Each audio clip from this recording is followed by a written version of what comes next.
All right. How's it going, folks? We're just getting the last of the practice racks out of the way here for Mark. We'll be getting underway just in a few minutes here. If you're not already subscribed to the 11 Ball TV, take a second and do that. That'd be great. Much appreciated.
Okay, looks like we're underway.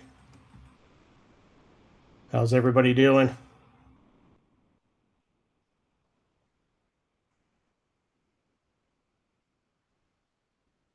Like Rob glued that pretty good. So we're going to be racing to 13 for 1,800 shekels or so.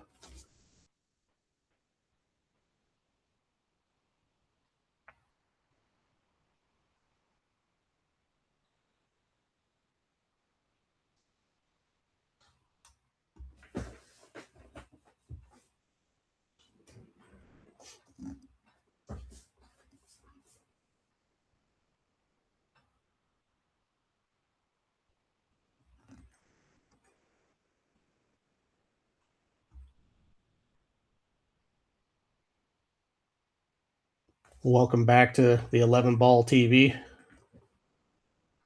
Been out of action here for a little while. Rob's been in Vegas playing a lot of poker tournaments, played in several events in the World Series.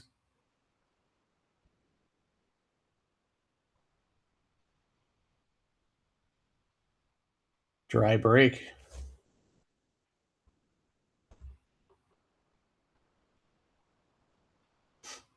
There is a long rail bank shot available on the 1 ball, looks like. Probably ill advised.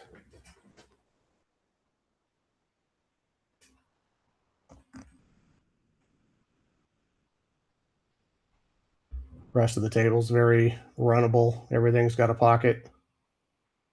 I believe the 4 passes the 5 into the side. Let's take a quick look. Oh, yeah, no problem.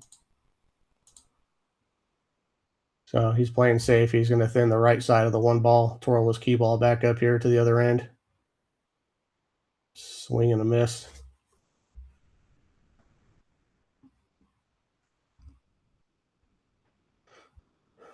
Put the 2 in a little bit of a goofy spot to get position.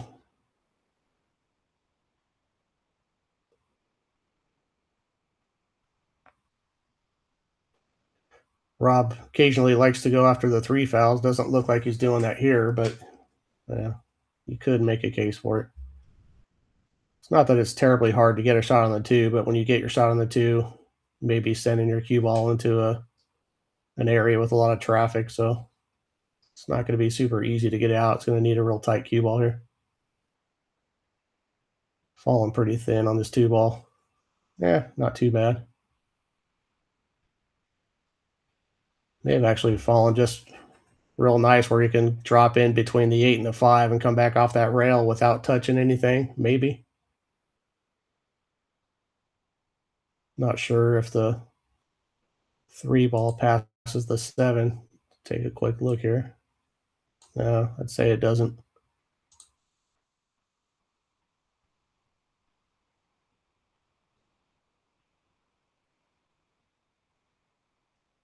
Yeah, hit that shot pretty good.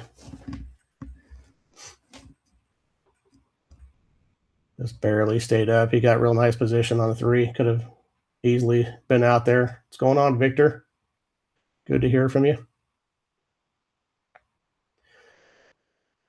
That's Rob's arch nemesis, apparently. Just kidding.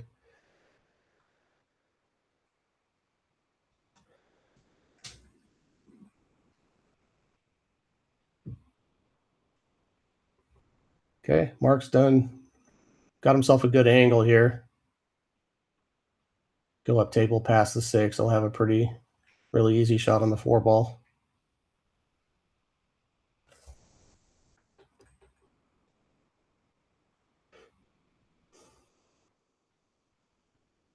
Probably falling with slightly more angle than preferable because you'd love to just be able to hold this. You don't want to touch the 5 ball with anything. You don't want to move it from where it is. So he's got himself kind of a lot of angles, and if he goes forward, say to the end rail and back, he's got to worry about rubbing the 5 ball and moving it. So this is a little bit delicate.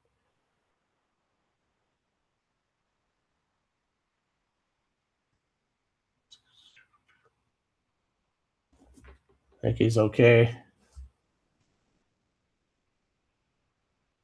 Perilously close to going a little bit too far there. Well, I say that this is snug. Looks like he's firing at it though. Yeah, no problem. Yeah, it is good to see Rob back in action. Been away for a month or so, I want to say, the better part of a month.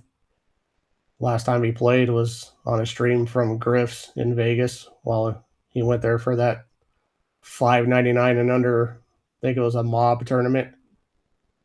Did not cash in that tournament and stuck around in Vegas for a good few weeks. So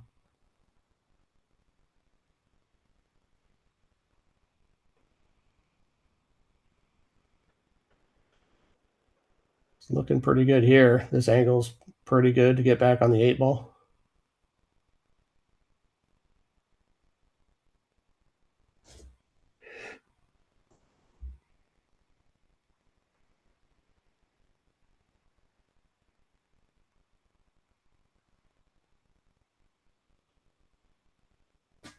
You wouldn't mind hitting this 10 ball in the face coming across. He may try to avoid it, but he does have to be a little bit aware of that 10 ball's presence. It's not impossible to get behind it, but it shouldn't happen.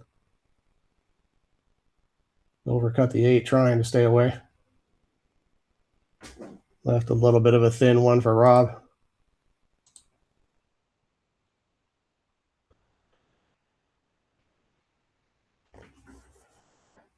If I was shooting this, well, doesn't look as thin at this camera angle as it did from the overhead, but I might just really fire at this and go back and forth a couple of times instead of trying to float it.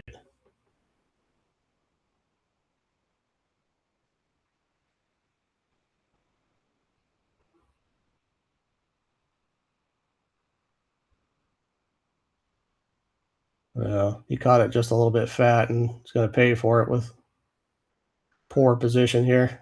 This is not good. This may just be makeable, but he's going to be turning the cue ball loose if he tries. Probably wiser just to thin it, send the 9 ball near the 10 and leave your cue ball up at the other end of the table. Be great if you can get your 9 behind the 10, but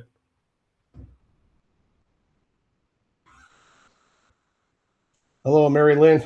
Good to hear from you again. It's been a while.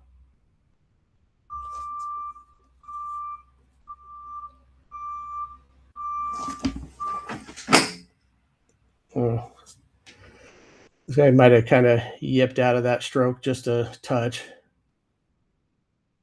I suspect we're going to see Mark. I don't suspect he's going to fire at this cut shot. I think he's probably going to try to leave the 9 ball under the 10 and run the cue ball to the other end of the table. This would be a very thin cut right here.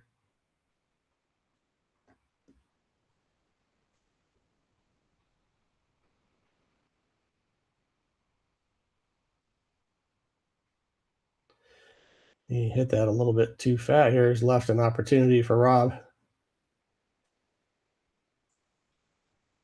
Rob's probably going to want to take his chances just kind of going into the 10 ball here.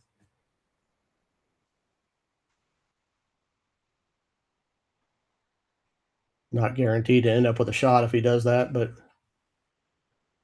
I don't know if he hits it hard enough to go up and back. I don't know that he can avoid touching the 10 in any way, so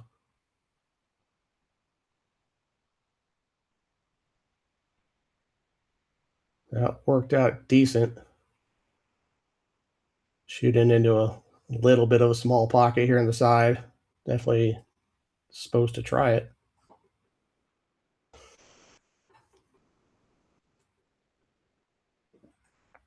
These pockets are a little bit tight, 4.25-inch corner pockets. I'm sure the sides are a little bit under standard as well. So this is a bit of a cute angle.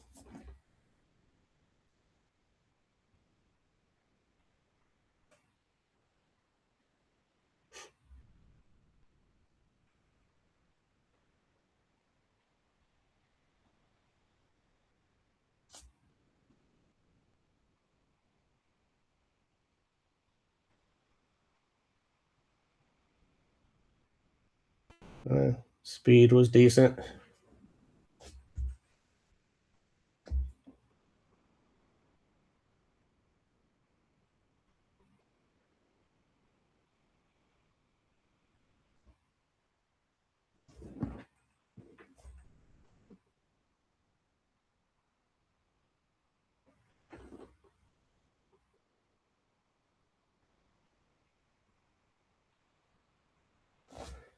That speed right there was 100% intentional. It was a nicely played shot from that distance, designed to give your opponent a tough time if you were to miss it like that. Rob just kind of needs to bear down and just try to make this ball. He doesn't. Yeah, Rob could also play the speed to leave the cue ball back on this bottom rail here. Probably should play that, but he should otherwise go all in on just trying to get this ball down.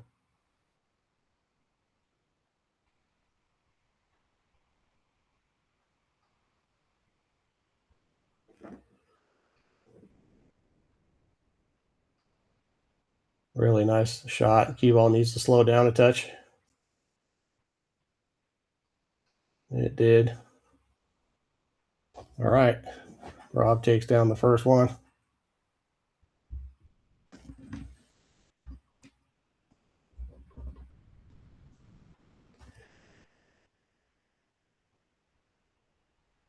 Last time these two gentlemen played each other kind of ended in heartbreak for Rob.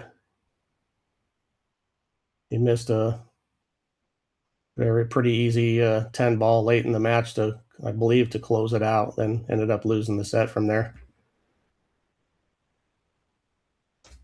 But it was a great battle, hard fought battle. Mark came with some really good shots at the end to stay in it and to close it out. So hats off to him. He played really well.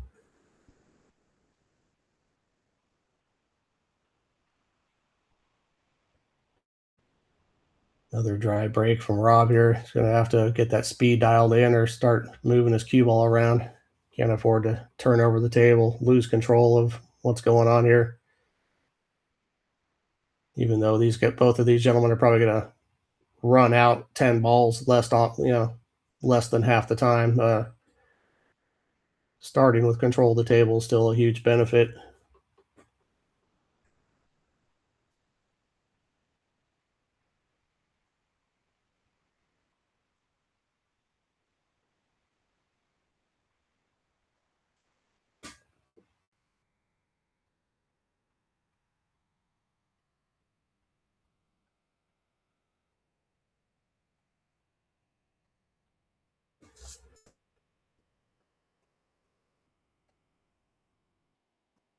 The two ball's kind of buried away with not too many available pockets here.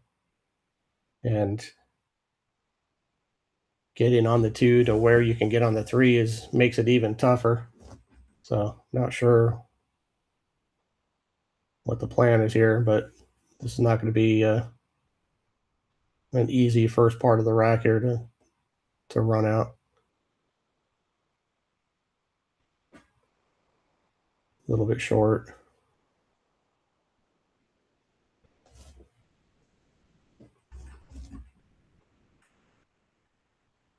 Put himself in a little bit of a trap here. The side pockets, the four ball's in the way of a one rail kick to the left. The side pocket's in the way of a one rail kick to the right. May have to kick here and use a little bit of draw or maybe even a little bit of left English to shorten up the angle to make a good hit on the two ball. Pretty good result.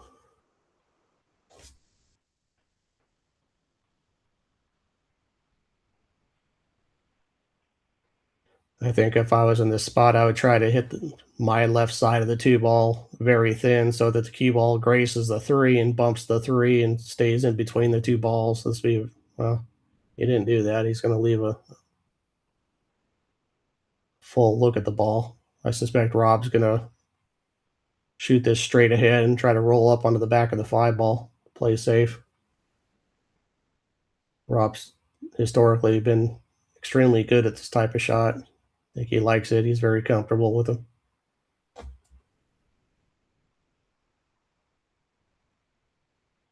Like so.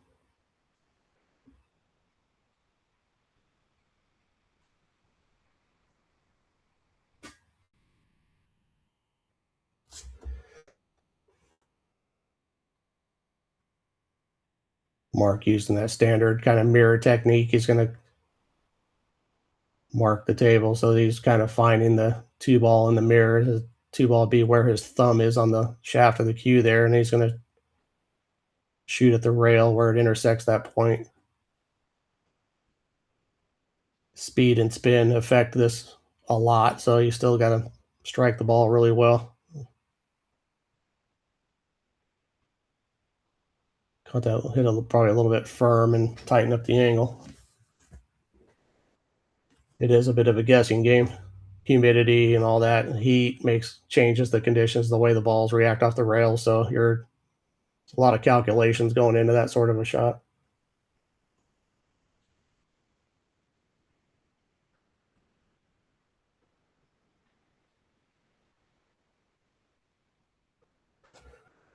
If I was shooting this, I would probably go the other way and try to fall in the gap between the 5 and the 9 and take kind of a lot of angle on the 3. If you get flat on the 3 ball, it's going to be kind of tough to get on the 4 since the 4 doesn't pass the 6 into the upper corner.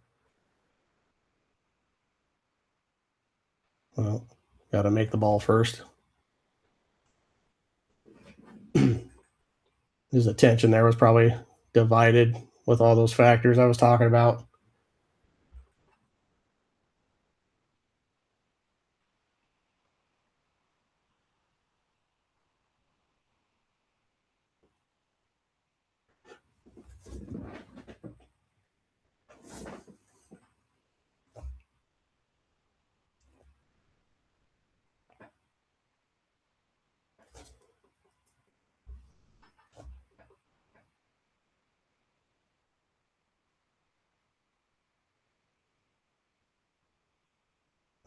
Nice speed there.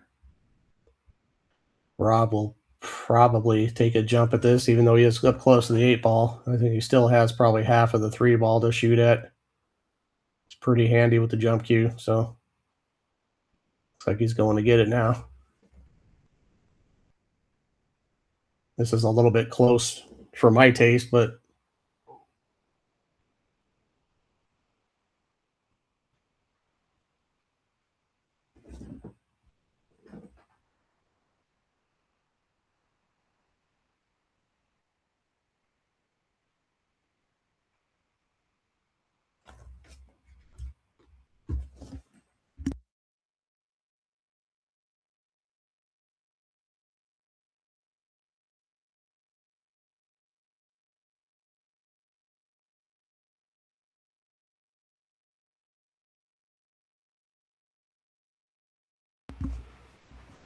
let me know in the chat if I'm coming across, by the way. I haven't verified that for myself. So.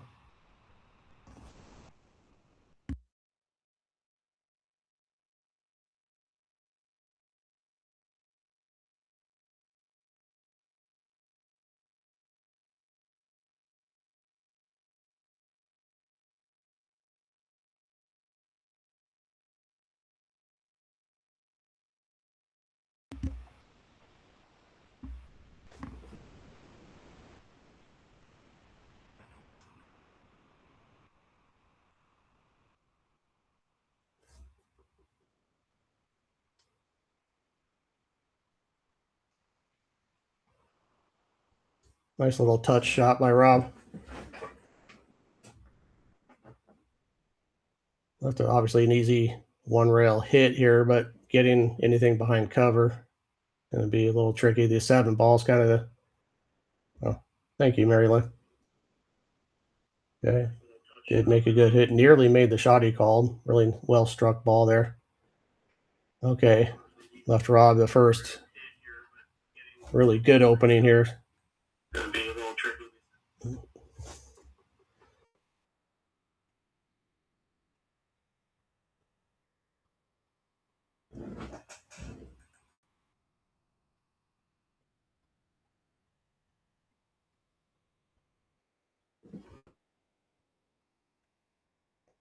Was a nice shot here. He's just gonna have to make one more pretty good cut here on the 4 ball down the rail and try to get himself in line. I wouldn't call this in line yet, but well, he overcut that.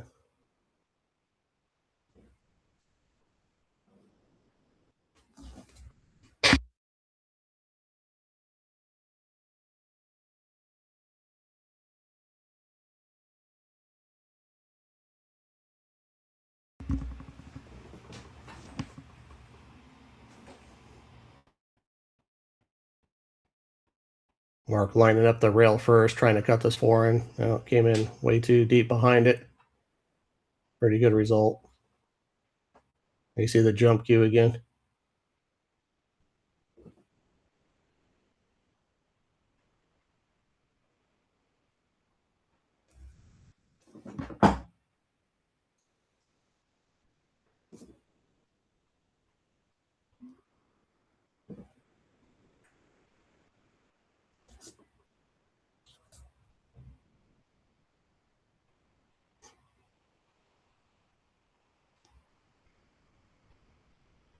This was me. I'd be trying to make about a half a ball hit on the right half of the four ball and kind of get my key ball back to the neighborhood where it was just there. He scratched.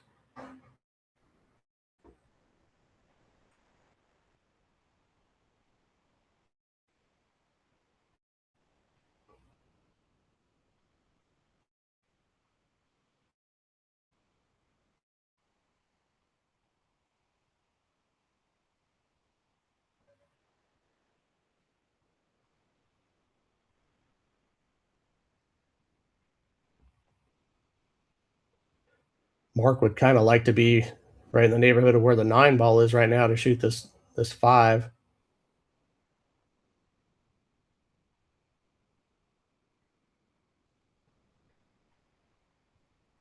That'll work. Got himself really the exact same angle as that, so even closer. So this is pretty good. A little bit flat. It's gonna be hard to get closer to the six ball, but he should be able to get himself a nice angle.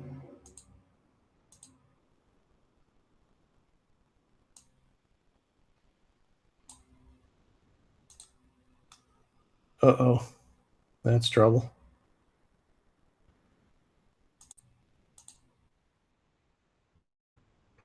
Yeah, that was an error. Didn't need to be that straight. Assuming he was obviously trying to come on the other side of the nine ball. So it'd be going two rails around the seven. Made a great hit there. Even better result. See the jump cue one more time.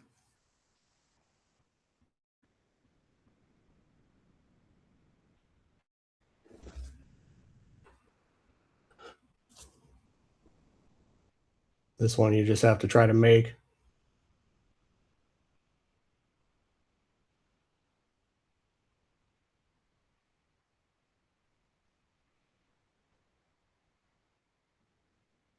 Not there. This is exactly why I like 10 ball over 9 ball.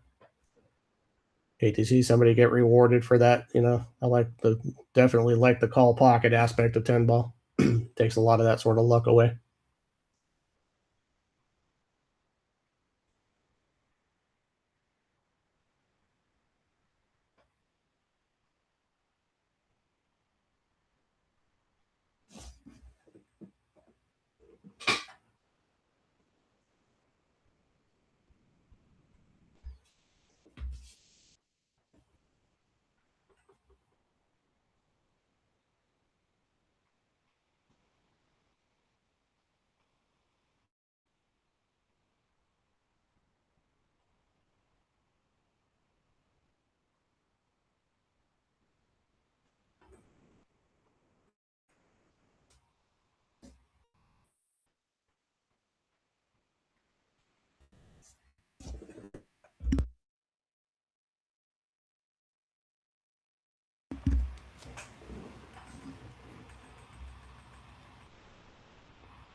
All right. Nice few last balls there by Mark. Showed a pretty good cue ball control there. So well done. Tied up 1-1.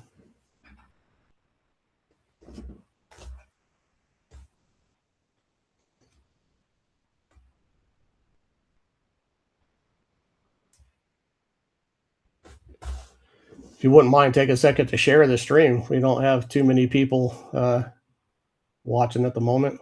Like to get a little bit of a bigger audience if possible.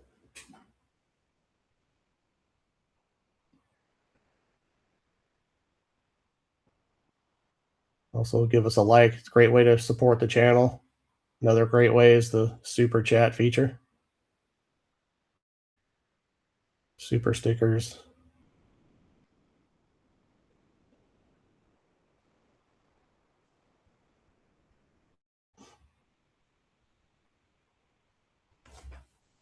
What a great break that was. Couldn't ask for anything better. The way these balls are laid out, all the small numbered balls are at the upper end of the table, all the bigger numbered balls are down here. So when you don't have to go up and down a bunch of times, makes keeping your cue ball under control a lot easier. Oh man, he's gonna feel like he let one slip away there. That was a big error.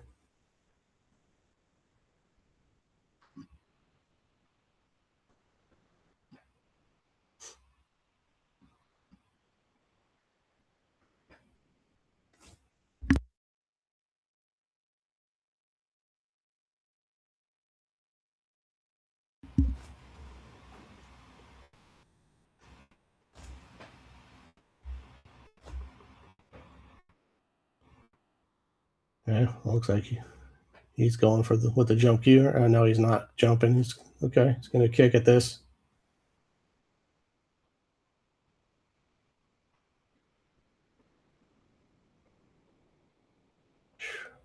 That was a out with the exception of the fact that he hung the two ball in the pocket. That was a great shot. The speed there, it was exactly playing for him to play that safe behind the four ball.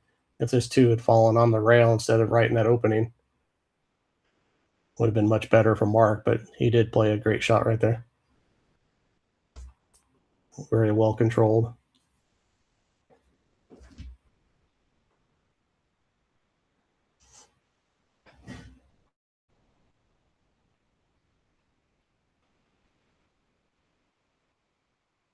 That's a big error as well.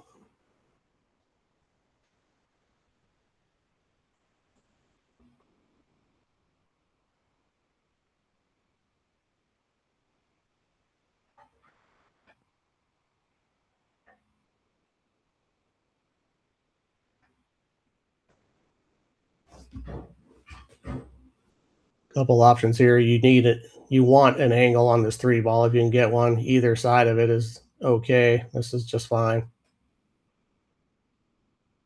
Should have plenty of room to avoid the side. The five ball coming off this first rail. Doesn't want to fall straight in on the, well, I guess it doesn't really matter that much if he gets pretty straight on the four. Oh, look at this.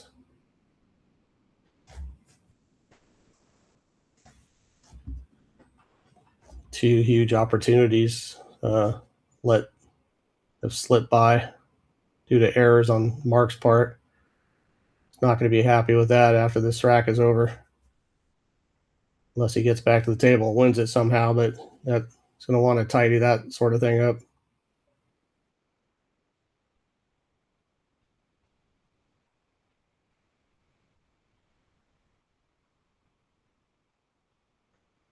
That happened because he nearly overcut the three ball into the pocket, so the cue ball didn't take the line he was expecting.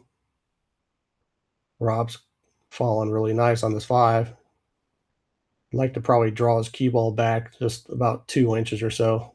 Doesn't really want to play the six from where the five is now, but if he could just bring it back, to this neighborhood right here, or if you can see that little line on the table I just drew, that just make the shot much easier.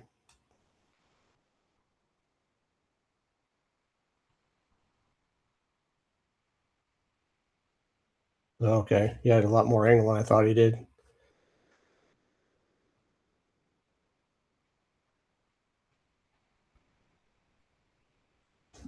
So he's going to need to cut this in the side, swing his cue ball 3 rails, come around the 7 ball. He'd love to end up dead straight. Cue ball path should look something like this.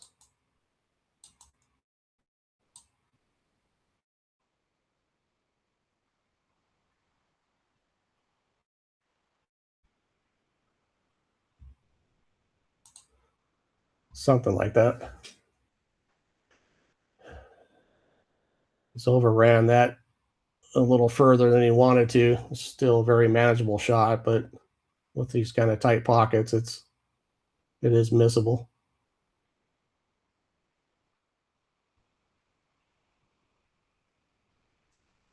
Well done.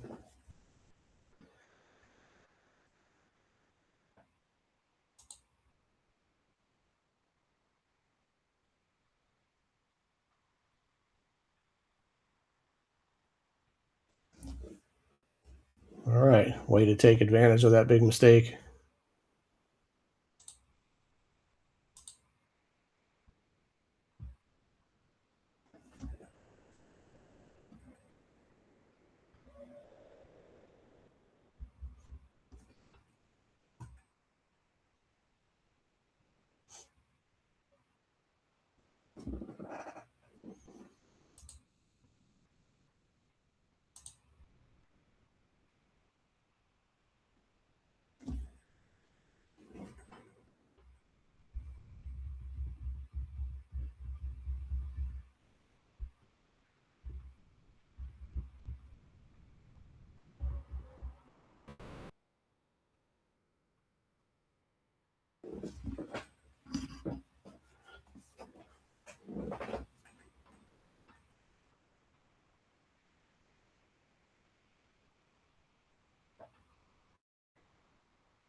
It looks like a driver's license picture for Mark next to his name there on the scoreboard. That's interesting. I think somebody could snap a picture. I guess phones are hard to come by these days. Cameras are hard to come by.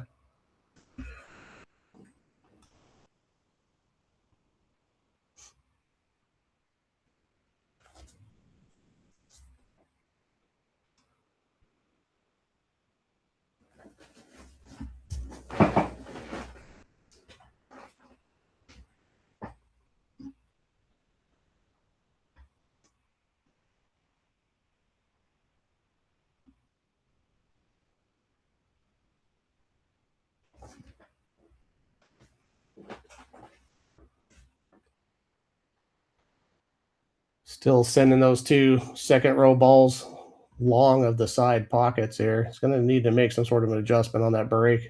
Not really sure what. He didn't look like he hit that with a whole bunch of speed, but generally the answer to those balls going long is to take a little pace off, but you don't want to baby it either.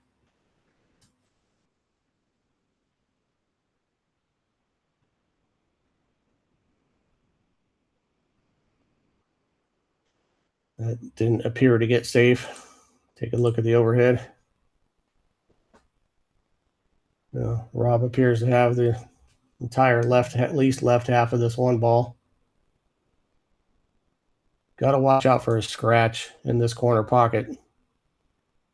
If he's going to play the safe, I think he's going to play. I think he's going to clip the left part of this one ball, try to get the one behind the 8 and 10 somewhere. Oh, okay. That was better, smarter. Probably had more of the ball than I thought he did.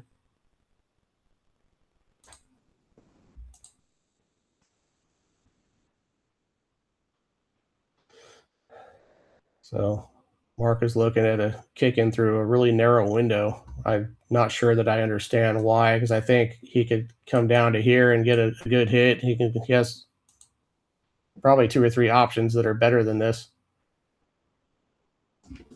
And he, did a good job to make a good hit, but he was unless he made that ball, he was always going to sell out there. Not his best decision of the day, probably.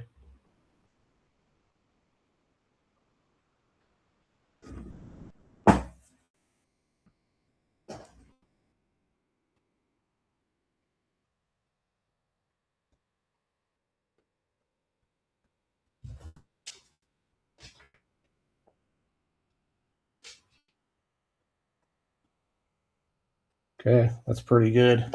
Be playing the 2 and the 3 in the same pocket at least for now, if not the 4.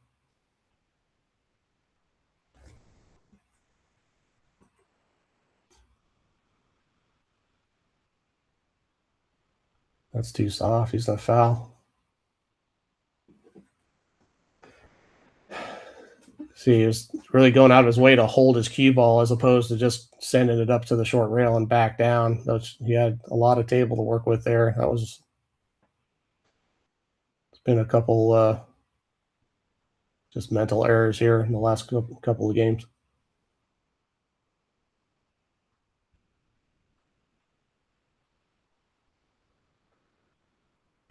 There's probably better options there than just trying to draw out for position here.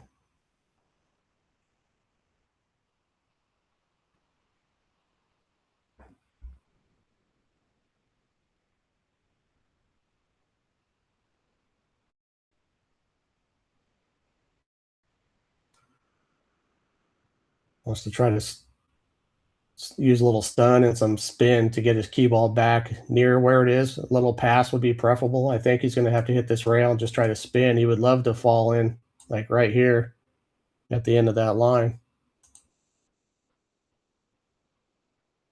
He did it. Perfect. Hit that shot perfect. Wants an angle on the 6.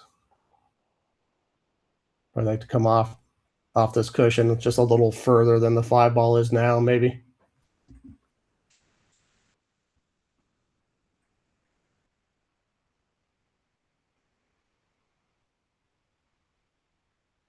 Okay.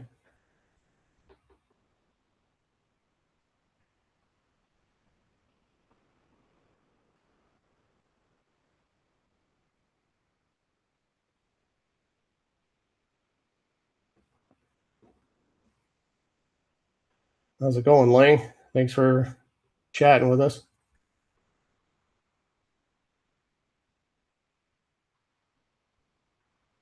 Thank you, by the way. It's good to be back.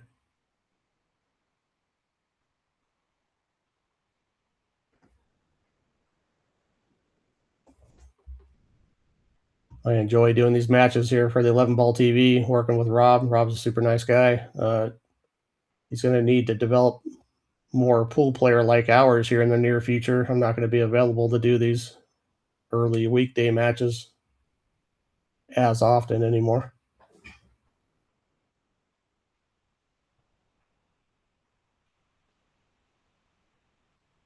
Okay. It's been a nice out so far by Mark. Doesn't seem like there should be anything that can go wrong from here, but it is pool. Pool's hard. So we'll see. I love his chances. If I was betting, I'd be counting my money right now.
Oh, got you.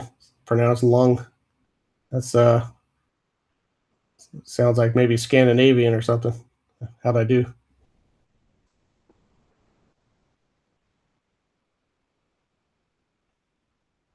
Are you from the Netherlands?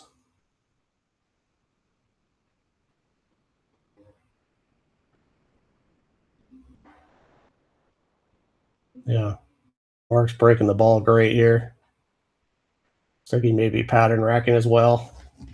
Not a big deal, but just rifled that 9 ball into the same side pocket the last couple breaks. So most people do that, even though it's kind of not supposed to, but whatever.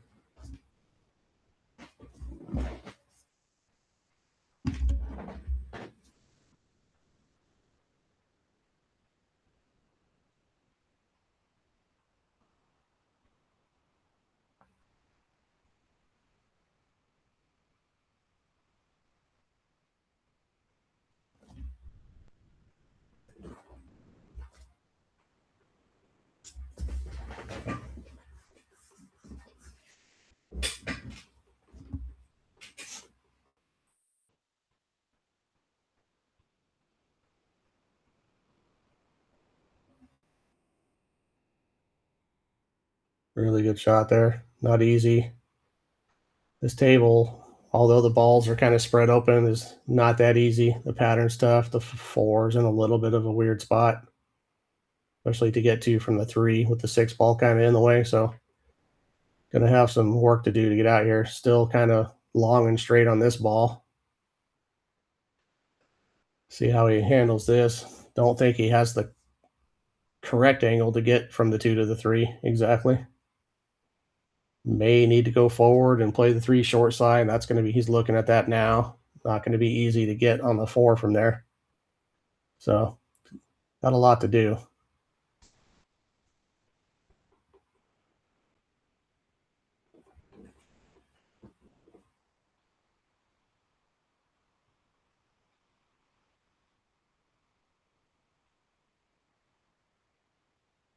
Whoa, whoa, whoa.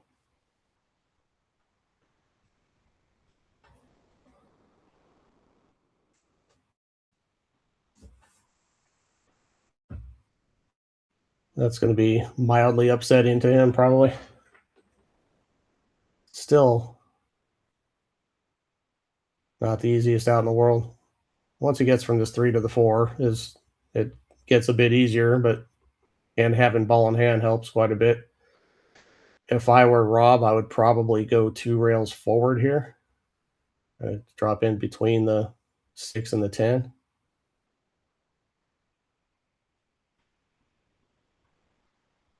It's kind of what he did. He didn't start with quite as much angle as I thought he should have. So therefore he's not as flat on the 3 on the 4 as he could be. So if he's going to tackle this, he's not. That's he's left an edge, pretty reasonable speed though. The shot's difficult.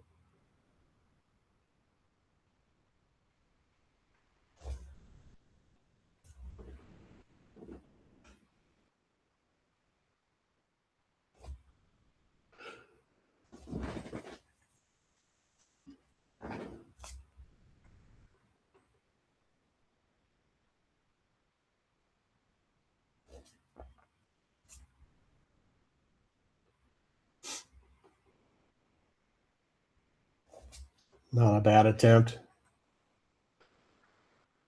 See what Rob's going to do here.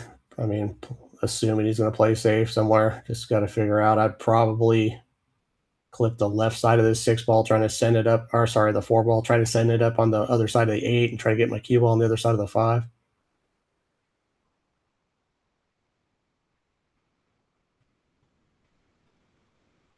That's not what he did. He didn't hit that well. Hit that way too soft.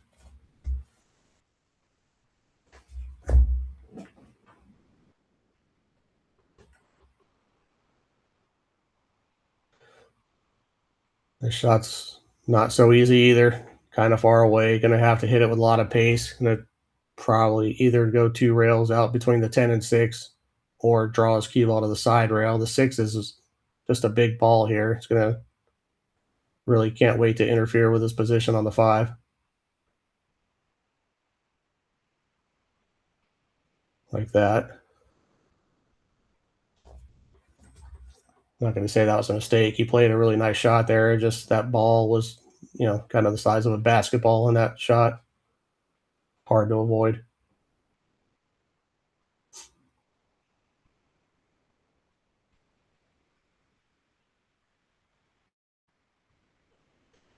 He's lining up like to try to cut this ball in. That's daring. His only hope would be that the 8 shows up here and gets in the way. Well, 10 tried.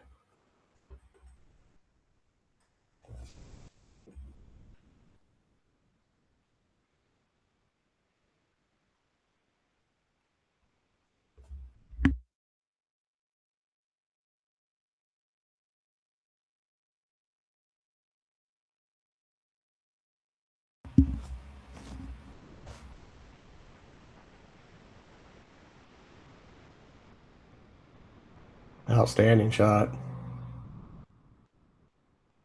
Gonna need another one. brutal roll right there to fall right on top of that ball. This is super tough. This ball is extremely hard to pocket when you're elevated over the ball straight in like this. Any unwanted side spin will make you miss this. He's got basically no chance of getting position. Probably the best he can hope for is to kind of roll this in soft and end up with a bank shot on the 7 on the other side, or some sort of safety. Safety's super difficult from here because these two balls want to collide. If you try to cut the ball at an angle and separate the like this, watch, they want to hit back together. He avoided the double kiss. That was a good shot.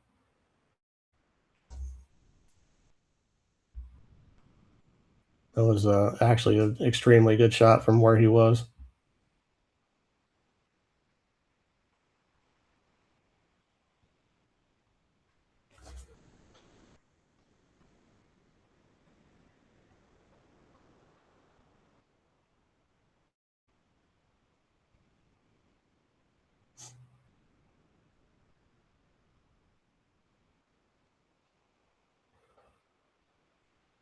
That was also a good shot. That is true, Halos fan. I know Jack squat.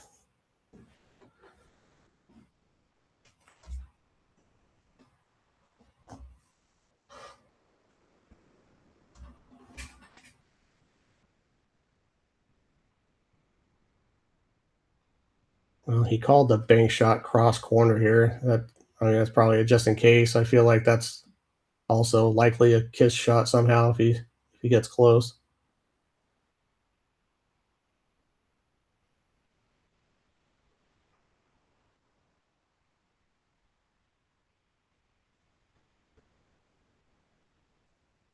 Tough to expect a lot better from where he was jumping like that, but he's left a shot. Position's kind of tough. I think he may have to try to draw those two rails out of that upper left corner and fall on the short side of the 7, play the 7 up past the 8 here, which seems like the simplest route.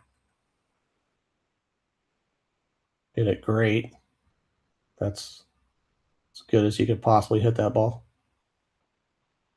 Fell a little bit straighter than he wants. I think the thing here is just stop your ball, take that cut on the 8 ball, and your position from the 8 to the 10 will probably end up right about where the cue ball is now.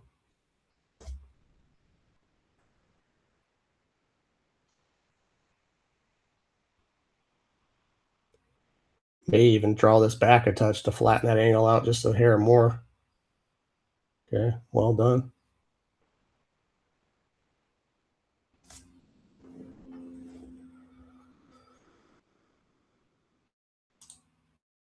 I suspect that after this shot, his cue ball is going to be in this circle somewhere.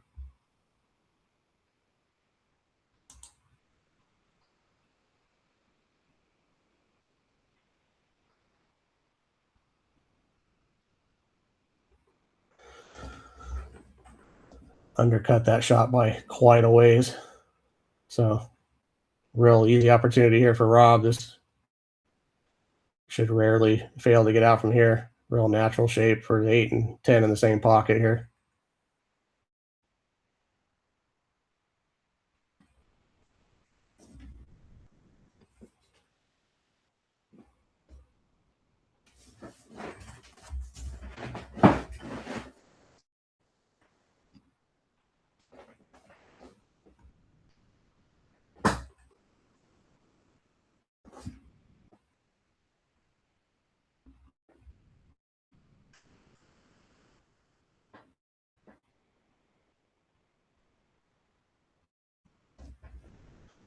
See what Rob can do about this break. He's had some dry breaks. He's been sending the second row balls. I mean, the 4 and the 5 in this instance. Generally, the goal is to make wrong tool. Sorry. You're generally trying to make those in their corresponding side pockets. He's sending them long on every break here, so I don't know what happened there. But it's another dry break and left a pretty nice table here.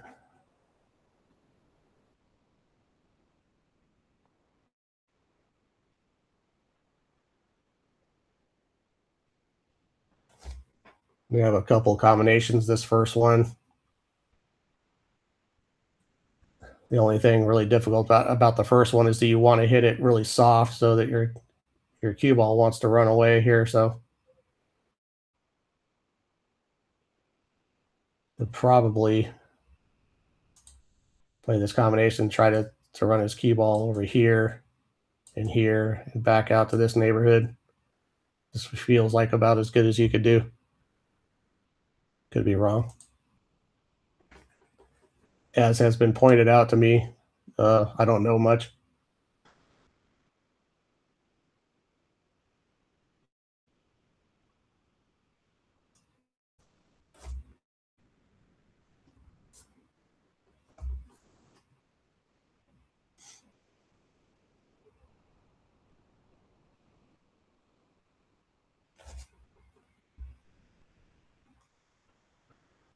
The 4-7 combinations, no problem.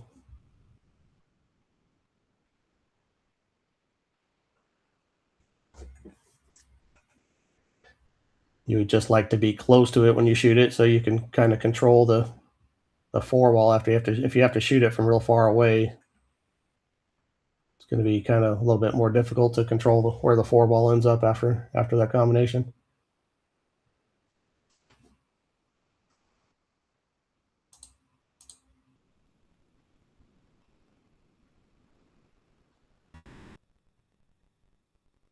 Okay.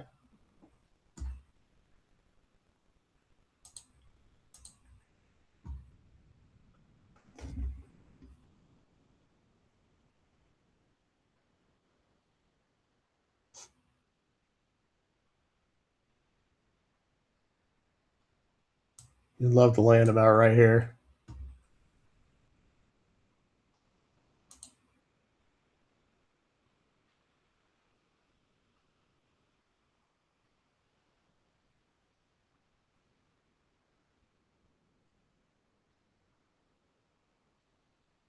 Oh.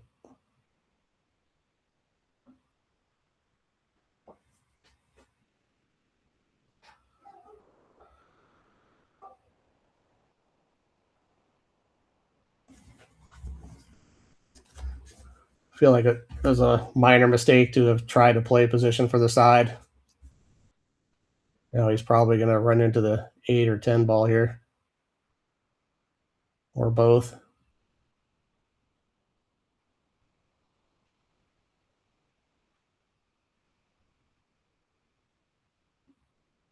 Rob will probably shoot at this bank shot past the 7. It would be hard to get position from there, but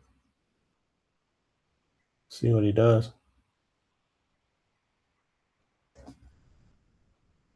May just be cutting it.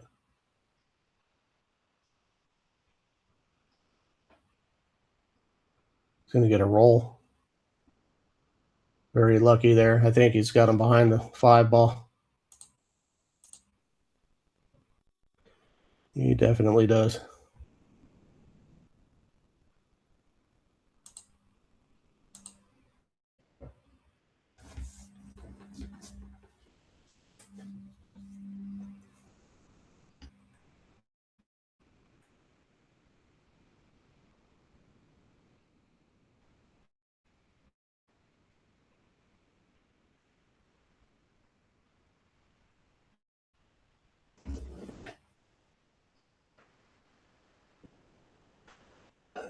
What's going on, J-Day? Long time no see.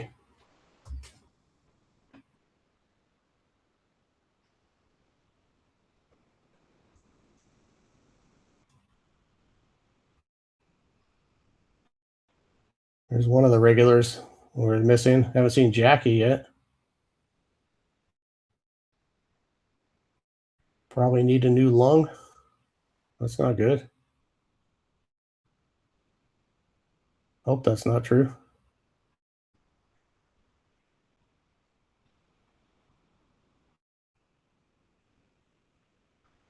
Okay, well, things have been kind of rolling Rob's way here a bit. He's got a perfect angle here to get him another perfect angle on this combination. So That's ideal. Okay, well, that's a relief.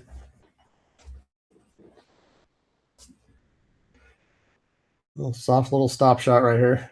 Just keep the 4 right in front of the pocket. Oh, didn't want that to drop. Did not want that to drop. Now he's got a little bit of a backward cut in this corner. Cue ball probably flirting with hitting the 10. Check my angles here. No. Cue ball won't be hitting the 10, I don't think, but still. Be hard to get a nice shot on the 6 from here. He'll be far away at the very least. He did hit the 10. Okay. That was helpful.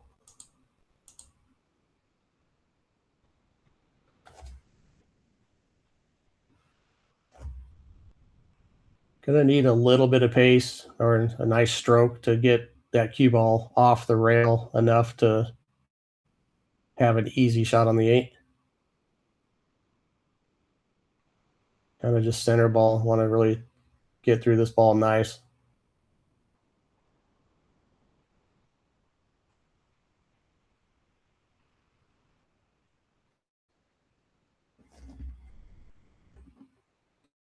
Okay, big break for Mark here.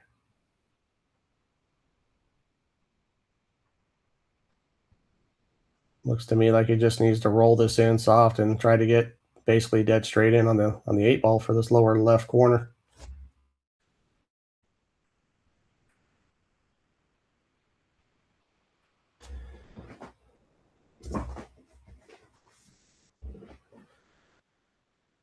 Not terrible. Could have used another inch or two.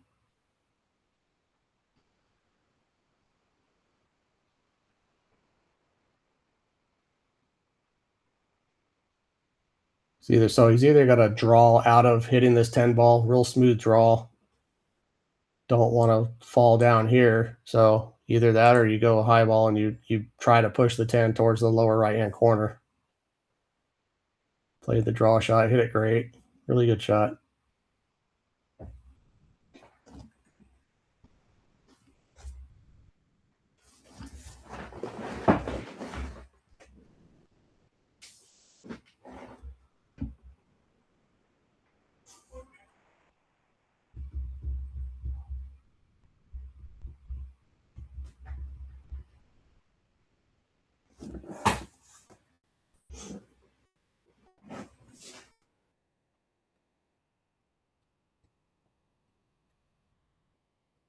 Is long local SLC guy.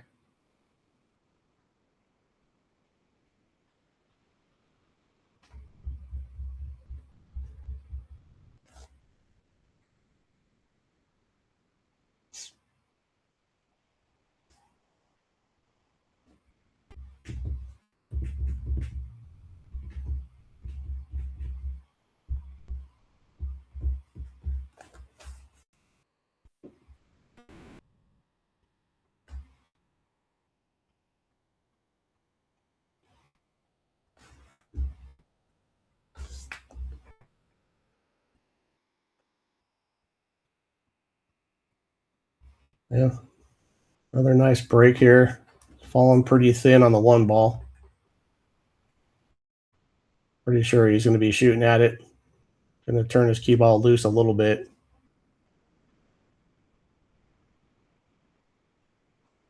Not sure what he's going to try to do with it. It'd be great if he could just hit that 9 ball straight in the face and stop his cue ball right there, but that's hard to do with accuracy from way down here. No, missed it going in, so a little bit fortunate not to turn over an easier shot.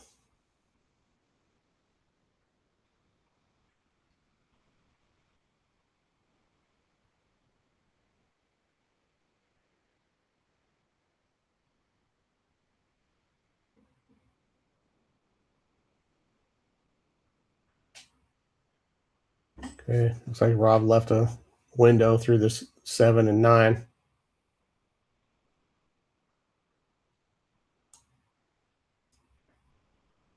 Well, it might be snug. It might not be makeable.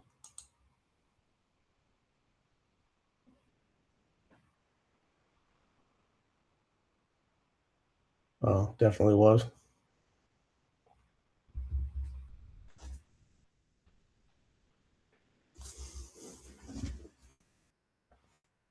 Now Rob has a really good opportunity to bank this one ball up this way and try to run his cue ball. He might be able to try to run his cue ball back behind that 4 somehow.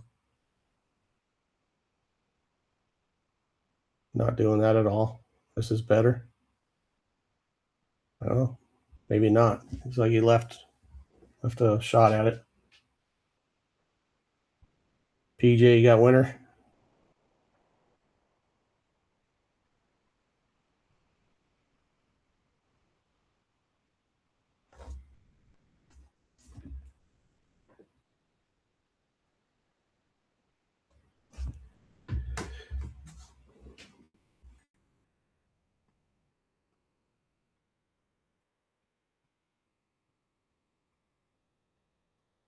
Wow. What a great try.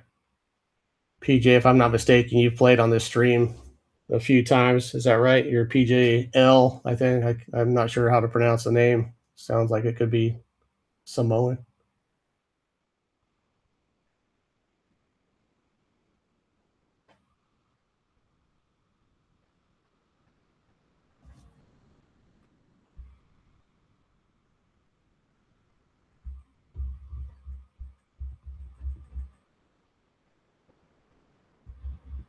Okay.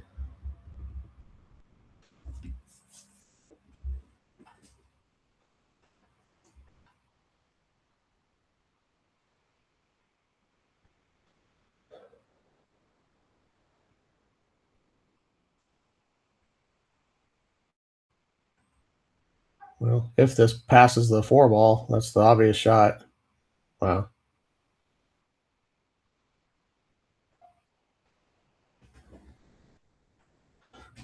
All right. Yeah, I've seen your name on the. I don't know if I've watched any of the matches. I haven't gone back and watched a whole bunch of the archive matches since I started doing the commentary, but yeah, I'd love to see new faces to me on the channel, mixing it up a bit. I think it'd be fun if Rob hosted some matches between other players occasionally too, mix it up a little bit.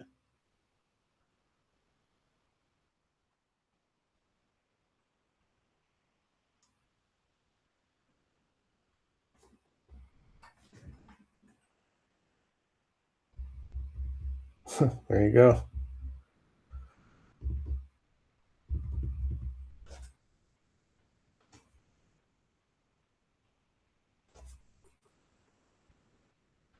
What kind of bet you talking about?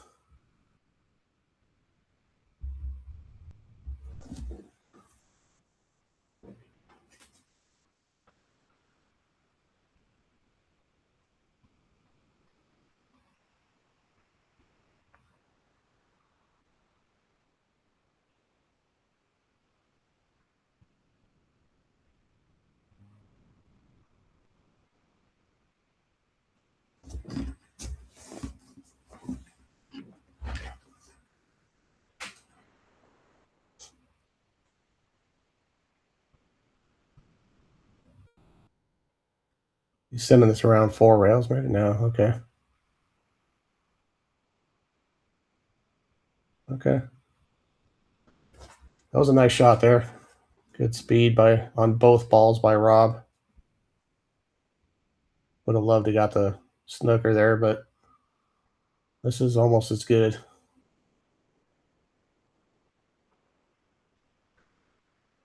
Sends another one sailing past. That's the second time that's happened from some distance here for Mark in this match so far.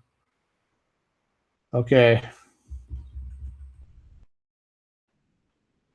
5 to the 6 is going to be the code here. I would set up on the other side of the 2 ball, just go 1 rail right into the line of the 3. I'd love to be right exactly where the 9 is right here if I could. It's not really worth the risk of trying to bump the 9, but I'd like to be on that side of the 3 ball to get to the 4 if possible. Well, that wasn't it.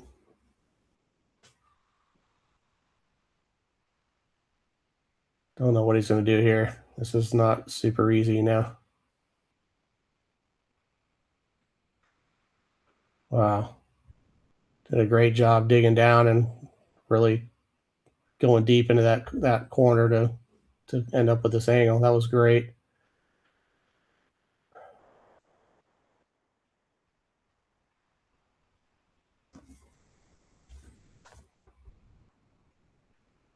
Oh, yeah. This is not the ideal angle here. Unless the 6 passes the 10. If the 6 passes the 10, I'd almost definitely try to get on that side of it.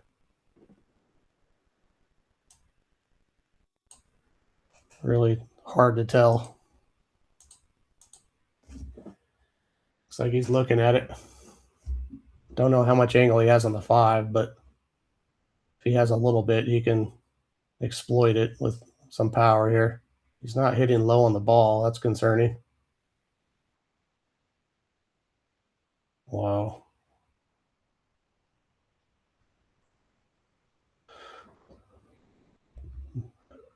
I have to assume he was trying to go into that somehow with the way he hit it, but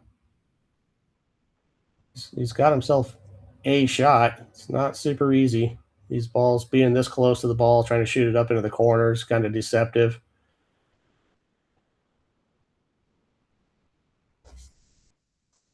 Really don't know what the plan is. He may be able to roll up on the back of the 7 ball, something like that. It's risky.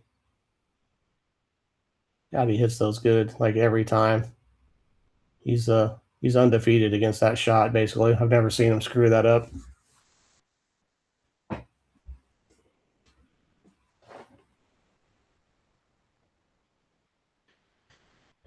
If Mark has the 2 rail angle to go up this way by any chance, that's the way I really love to hit this ball. My goal would be to come at it 2 rails and kind of come across the face of the 6 ball, sending the cue ball back down this way. Take some lining up. Don't know if he has that much, but yeah. He's looking at the 1 rail angle, so he must not. I'm going to check the overhead camera here. Yeah, I think he's kind of limited to what he's looking at here. This is trouble. He's just never going to get behind anything, so he's going to need to rely on a little bit of luck, some separation. Hope he doesn't sell out an easy one.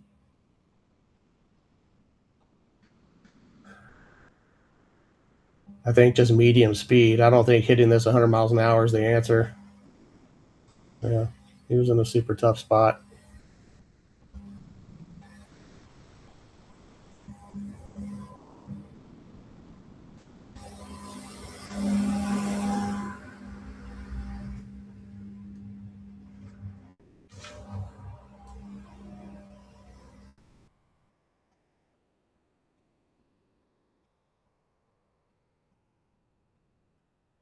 Yeah, I like this. I would set up with more angle than he was initially looking at, and I like just hitting this second rail below the side pocket here. Don't want to go way down. He went way down. Got into that a little bit too much. Still reasonable. This is very makeable. If he can go forward kind of freely without risk of hitting the 9, I'd like to see him be able to swing this ball around these rails and come back into the 9 ball shot. I don't like babying. He looks like he's drawing now, trying to hit the 9. It's an easy way to undercut this ball. No, he hit it good.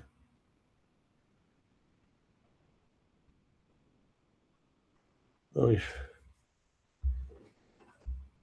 Can't tell how much angle he's got. It looks like it's kind of on the verge of where you'd almost want to play these in the same pocket. Let me check this camera here. No, he's good. He should be able to just kind of roll this in, stay on the same side of the 10 ball. Not that it's a hanger or anything, but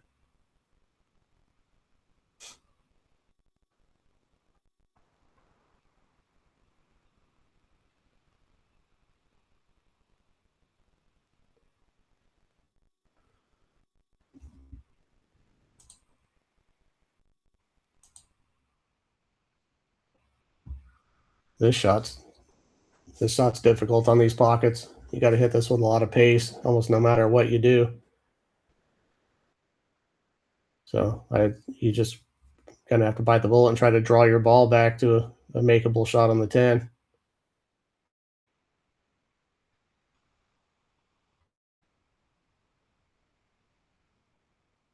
Oh, disaster.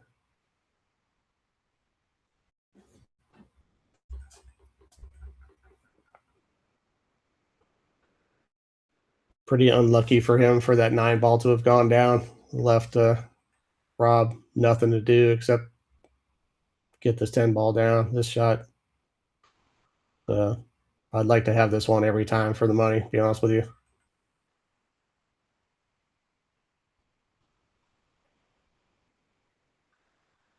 Uh-oh. Danger. Danger. Jeez.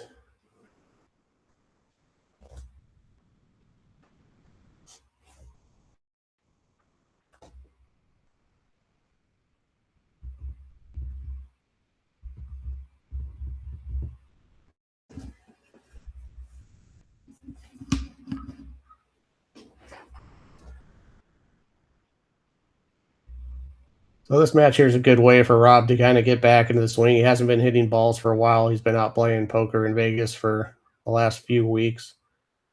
Not really in stroke. Uh, you know, reasonable stakes by his standards. I'm glad he didn't jump back in the pit for another $7,000 or $10,000 match again. He's been having a little bit of a rough go at the pool as of late, so it's a good way to kind of dip your toe back in the water. If you consider $1,800 bet dipping your toe, a lot of people would consider that to be a significant amount of money.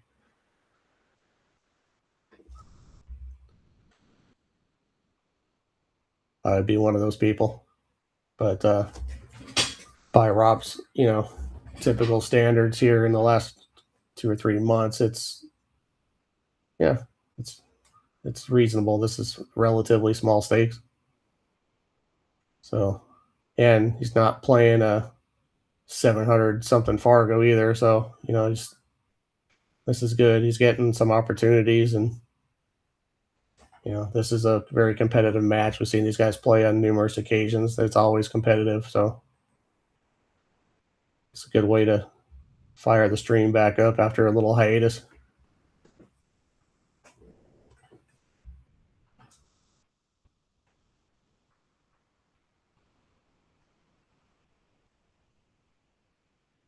Struck that ball great. Doesn't have much. Going to have to go if he's going to play this. I don't know if I see a big reason to play it. Try to get safe maybe, but if he does play it, it's going to have to play this combo. Didn't play that as well as he wanted to.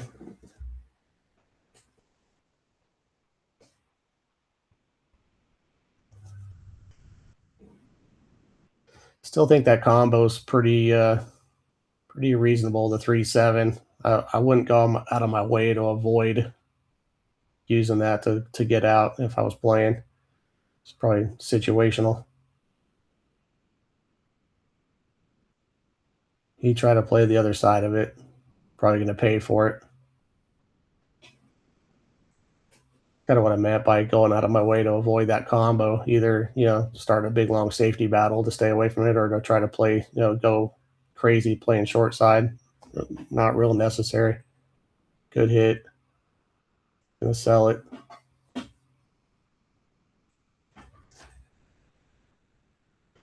Everything looks real juicy right up until you get to the 8 ball. Let's see. See if I can determine if the 8 ball passes the 9 on the side.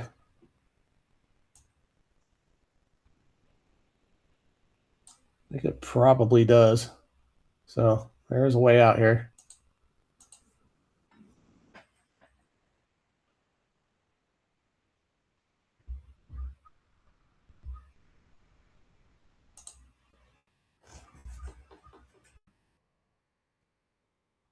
Gonna need to swing this 3 rails and like to end up basically dead straight in on the 5 in the upper left past the 6.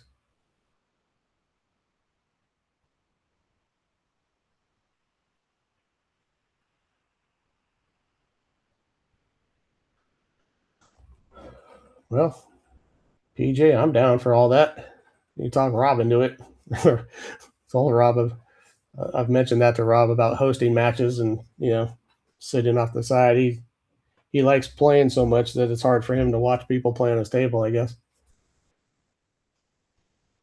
Okay, so he went way around this, fell pretty good on the 5 and the side. Okay. If the 8 passes the 9 to the side, I'd want basically the same exact angle on the 7 as where the cue ball is now. So if you drew a straight line between the cue and the 7, I'd like to fall right on it. He's overran that, kind of got a little straight here. This is going to get tough here. No idea what his plan is now. Oh, he's still able to get over there, force the angle. Pretty good. It's really good, actually.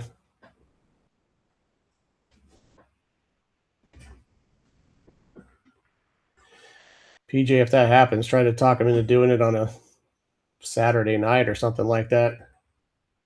Friday, Saturday nights, maybe Sunday would be best for me, but yeah. Thursday at 11 o'clock in the morning my time is not going to be good for me much longer.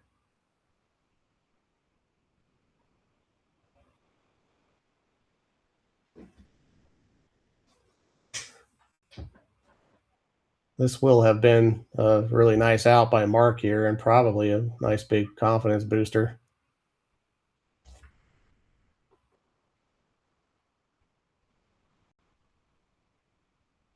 Kind of would have liked his cue ball off the rail a little bit more than that, but it is off a little bit. That helps a lot.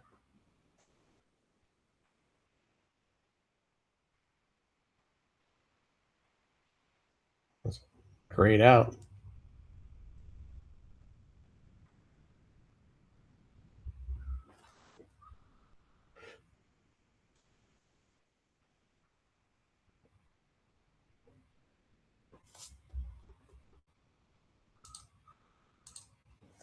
What's up, Rail Birds? 11 Ball Rob here. Just wanted to say thanks so much for your support and helping us build and grow the community here.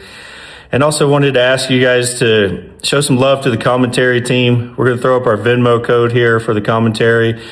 Open your Venmo app. It's at commentary, or if you just scan the QR code. Also, there's a link in the description. Anything helps. If you can throw these guys a couple bucks, it's really appreciated. They do an amazing job and help keep these streams more interesting. Thanks so much for your support. Love you guys.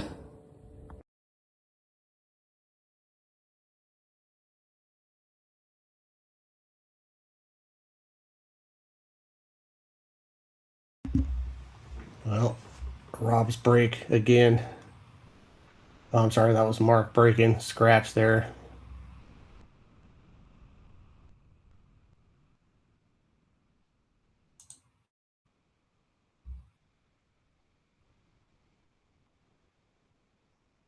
That was a gem of a shot right there.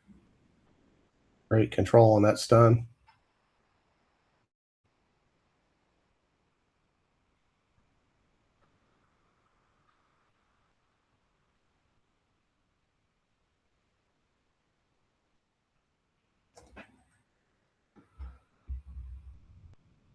Four to the 5 seems to me to be the kind of tricky part of this rack.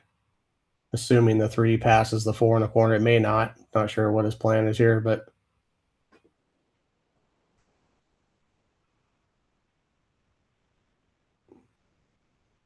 overran that just a touch. Going to have to make a real thin one here. Swing his cue ball with some sort of control.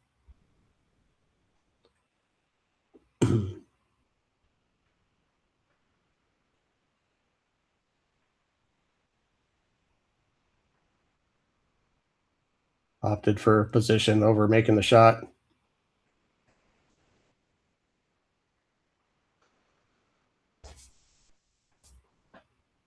I think that bump on the 9 ball helped improve the situation with the 5 just a little bit. 5's a little bit more open now.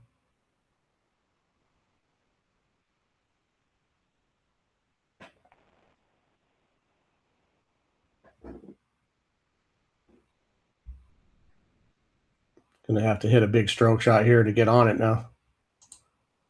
Let's see here.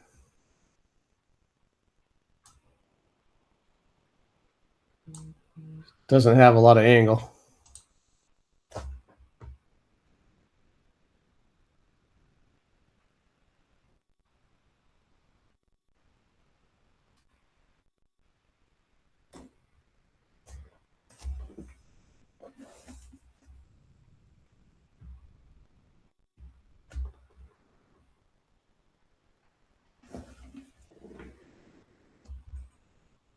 Wow. Did a really good job with the, good as could be expected. Bo Roten, thank you so much for your commentary donation. Greatly appreciated.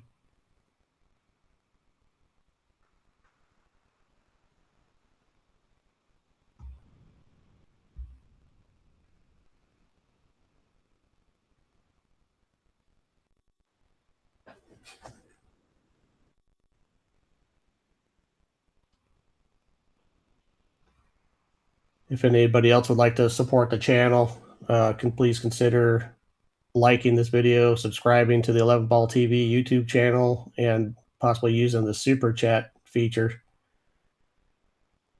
Super chats are a fun way to get yourself a comment pinned in the chat for the duration of the video. Usually, sometimes we run t-shirt drawings or something for the biggest super supporter of the day. That's not happening during this video, but super chats still are an excellent way to support the channel. It helps out the channel quite a bit, so we can continue bringing these matches and hopefully improving the equipment. Probably use some new microphones or something. I'm not getting any sound from the room at this point, so.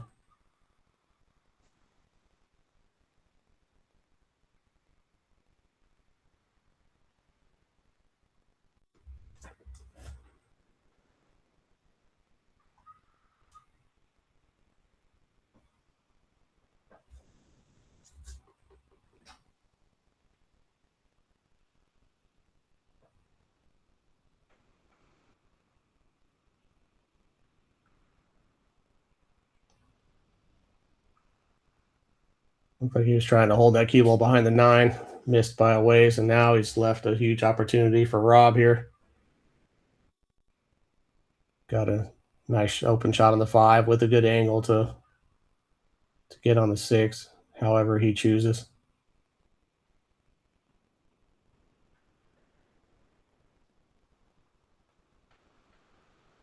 So he chose to shoot the 5 ball straight into the rail instead. I'm just giving him a hard time. But again, he's not the first time we've seen him kind of hit an errant shot in order to get ideal position. You got to make the shot first, obviously.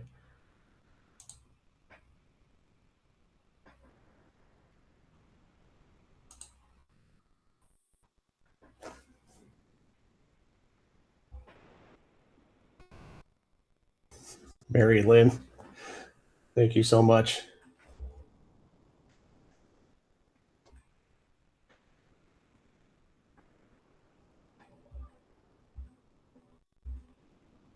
For your generous donation to the commentary as well.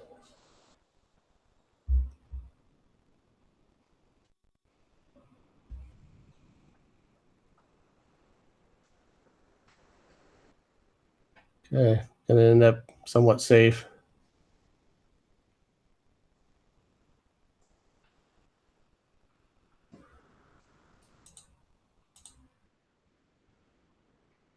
Yeah, I think he's doing what I like, and I just banked the 5 up to the center of the other short rail, the other end of the table. Maybe you get the 9 in between. Not 100% necessary, but I think if you try to get your cue ball behind something, you're kind of risking leaving an easy shot if you don't get your cue ball behind something. Okay. He's done really well with that shot, but you see where the 4 ball is. That was the risk I was talking about. If he happened to not get behind the 7 and 8, he was sending the object ball close to a pocket. Either way he went, so turned out he hit it great, so no problem. But you got to kind of weigh the risk reward there. He did. He felt good about it, so good shot.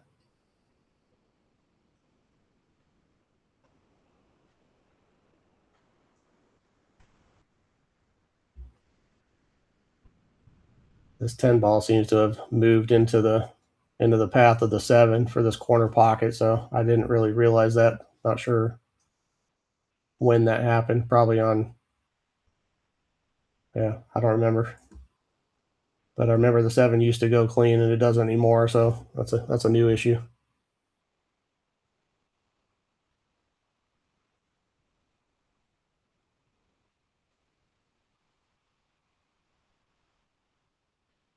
Okay, now what?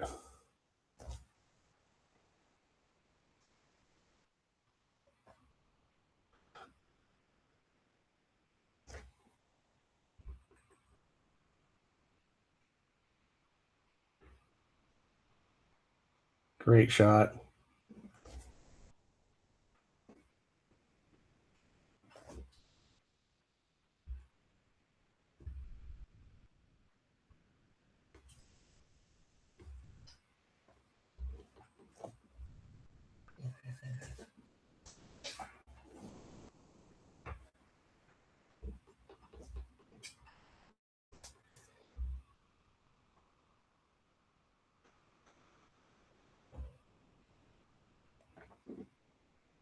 Well, nice hit. If this passes the 9 into the corner, that's the obvious choice. Looks snug. Don't love the combo.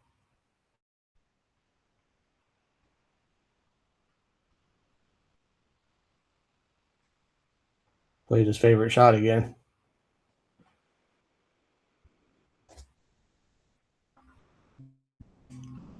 That's just that type of shot is just real second nature for him, apparently. Oh, he's going to separate the 7. Worst case scenario right there. You always got to be on the lookout for that. If there's a cluster on the table that was going to make it difficult for your opponent to run out and you're kicking at a ball, you really got to watch the path you take and take into account the possibility that if you miss your object ball, are you going to break that cluster up for your opponent? I will go out of my way to avoid that. You know,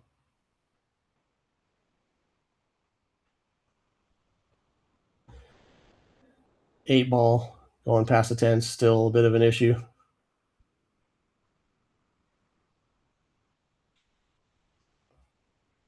I might take a risk and try to nudge it here.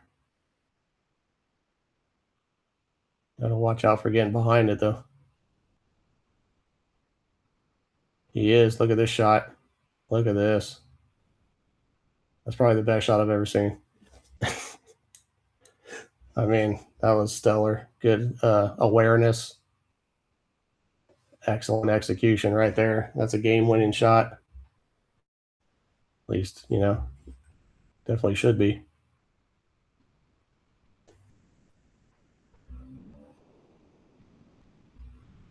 Just got to make sure you get clear of this 9 ball coming around.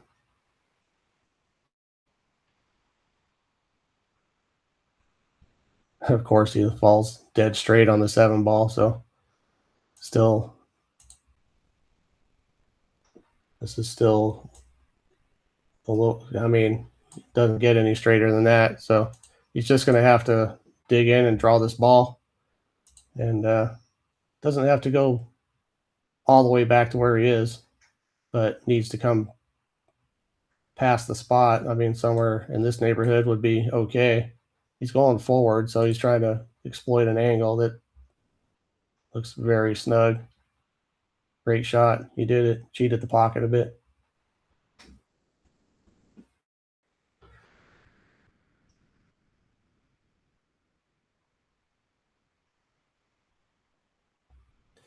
I have to make one more good one.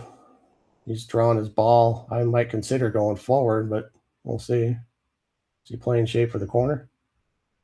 No.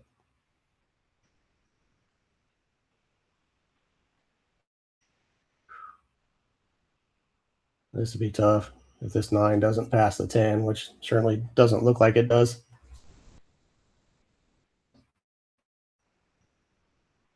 Looks like the cut into the side is makeable, but paper thin.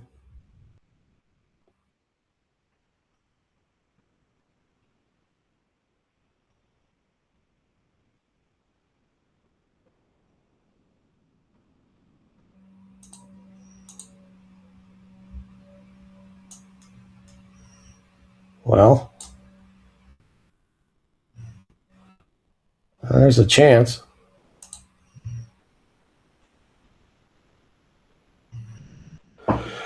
I might still play the side from here.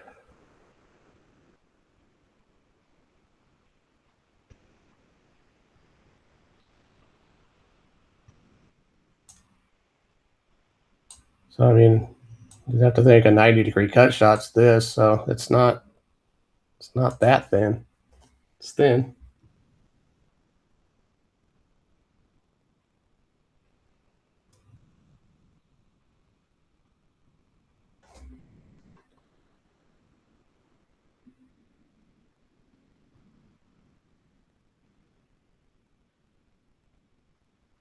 Looks like he's trying to cut it to our lower right. That's too fat. Well, he left it a little tough.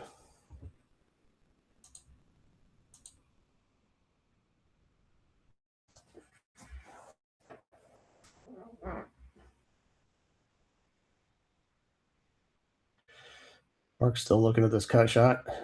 I don't think I would try to cut this.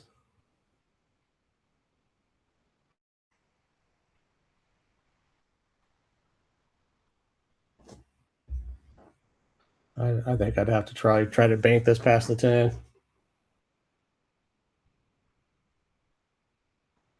Yeah. He just called that.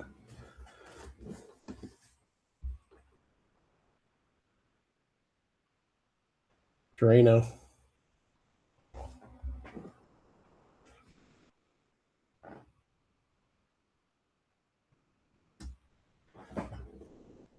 Okay. Is that Mark's first lead of the match? I want to say so.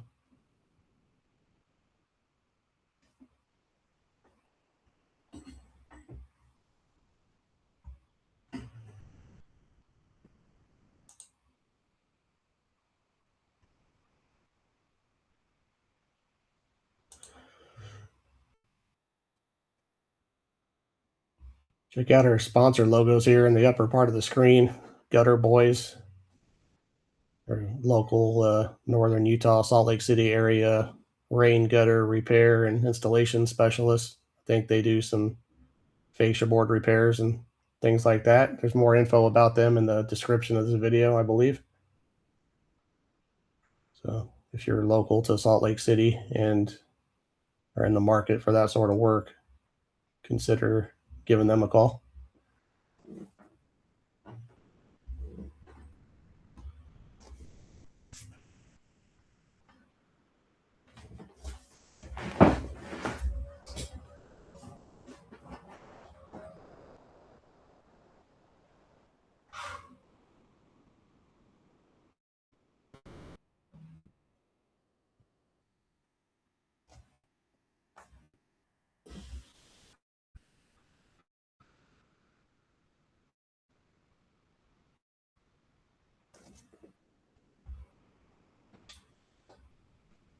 Nice shot there.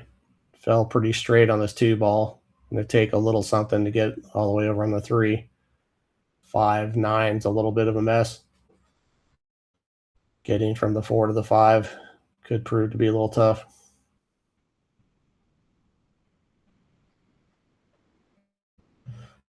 Not the draw stroke he was looking for.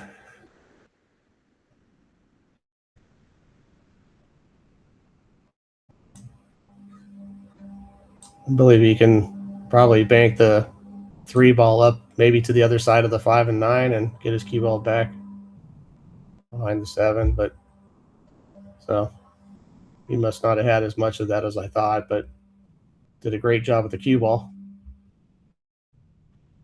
Rob's going to just try to jump and make this.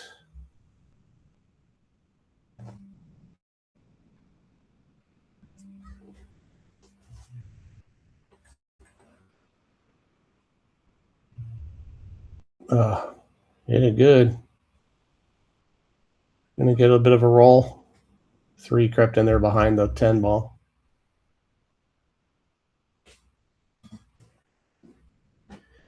Got almost no choice but to go 2 rails unless there's a window right between this gap here that, yeah, may have a 1 railer just between the 4 and the 10.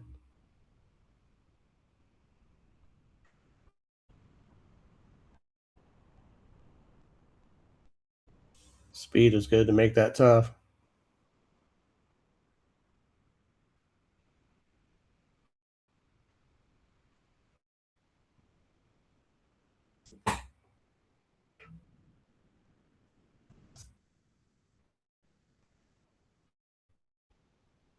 I thought that I might have tried to play safe there by banking the 3 ball down this direction instead of trying to cut that in. I still don't like the 5-10. You know, you're kind of painting yourself into a corner when you clear up balls when getting out is going to be extremely difficult / nearly impossible.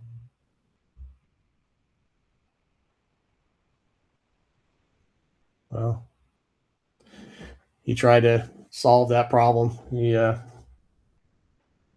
trapped himself.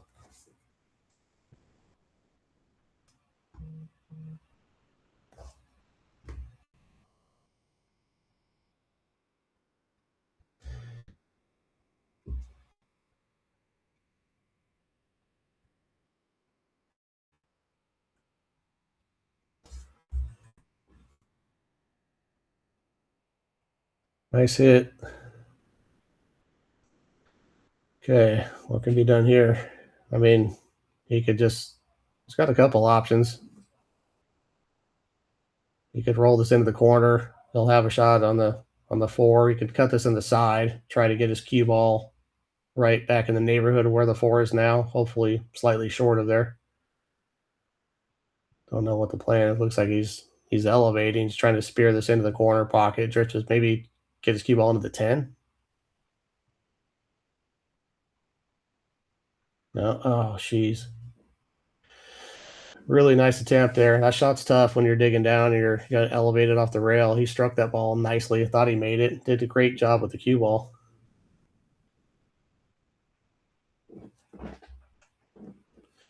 I think Mark's just supposed to kind of cheat the pocket, play this thin, and try to get his cue ball back about where it is. Oh, he's gonna hurt himself again.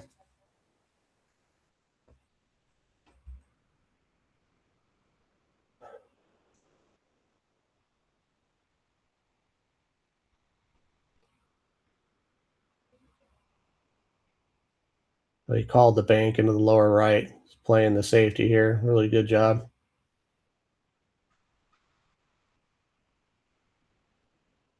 I think Rob's got a 1 railer to the left side long rail coming around the 9 and going between the 7-10. It looks like pretty natural. I don't love much else. I don't love that either, but it's least of the evils, I guess you would say. Looks like a pretty natural pathway to shoot through here.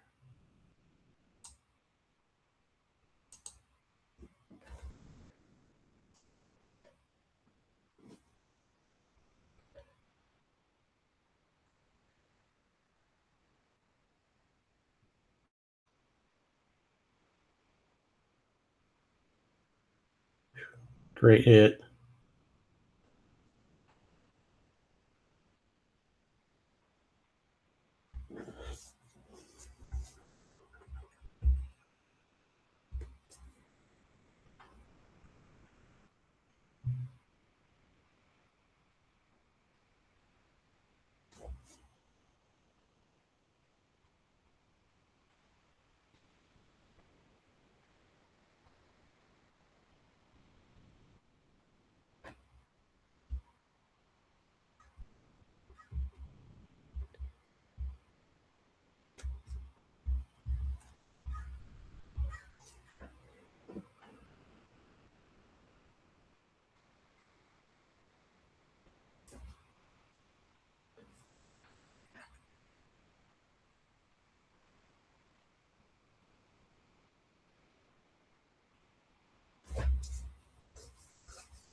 Excellent shot.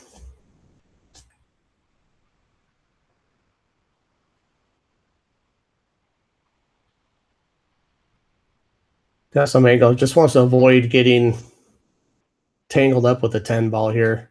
Doesn't want to be elevated over the top of it, or certainly not behind it. He's not a favorite to get behind it, but it could end up interfering with your cueing on the next shot if you're not careful. Looks like he was going out of his way.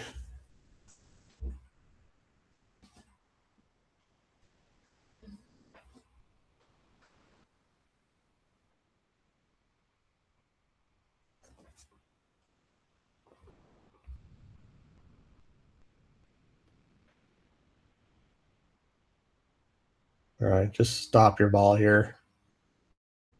You don't need to do anything wild. Just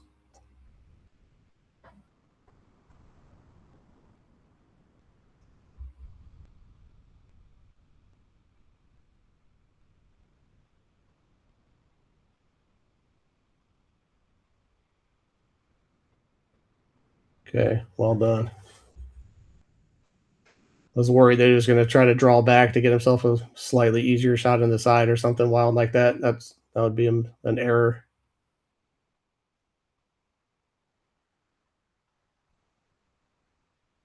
This quote gets used a lot, but Buddy Hall used to say you don't play position when you already have it.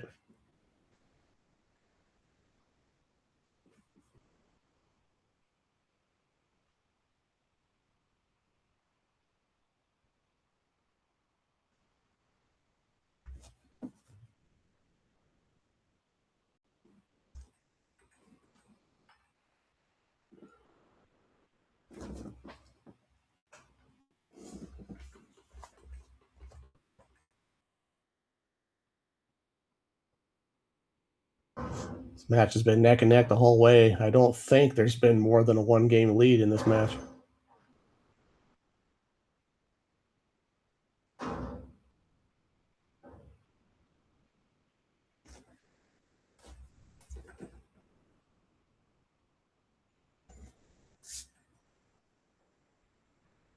Yeah, Dusty. I used to really enjoy watching Buddy Hall play pool. I've been I've been watching this game for quite a while, better part of 35 years or so, I guess.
Okay, big opportunity for Rob. He's probably going to want to kind of draw this out and play the 2 in the same pocket as the 1.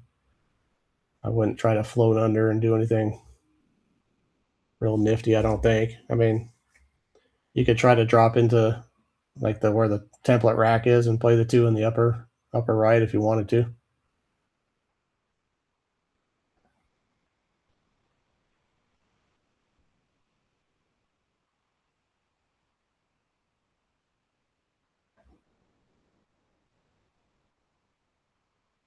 Got a bit of a roll there, that speed. So looks like Mark is probably calling the 1 in that same corner, trying to play a rail first. Oh no.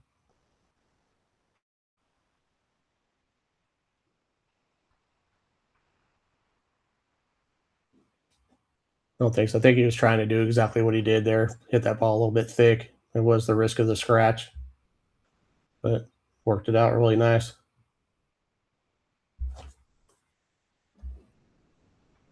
Okay, 2 rails, between the 8 and the 2. I don't like that speed. Looks like it worked. Probably cross bank coming here.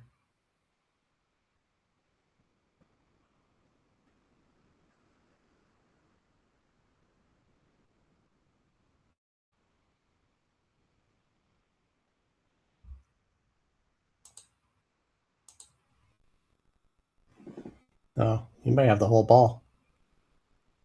Oh, yeah.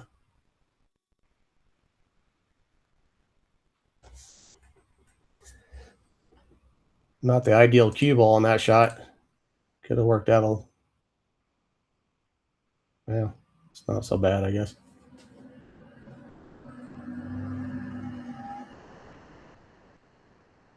Do something to get himself out behind this, from behind the 8 and 9 after this shot. Okay, well done.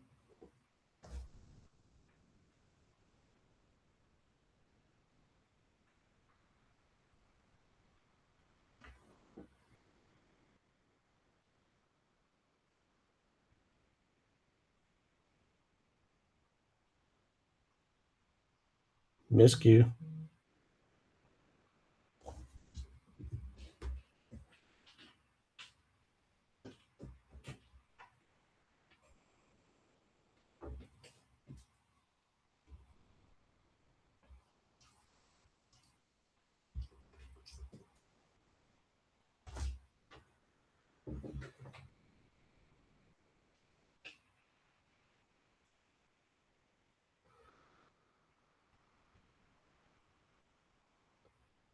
Pretty fortunate there.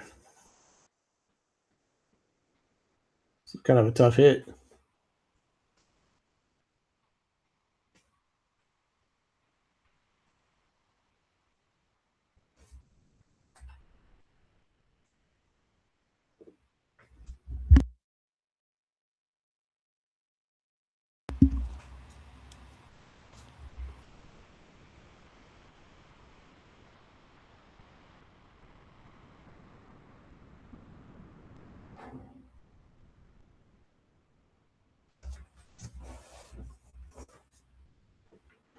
Almost looks like they're reviewing video for a rail or something like that. But I'm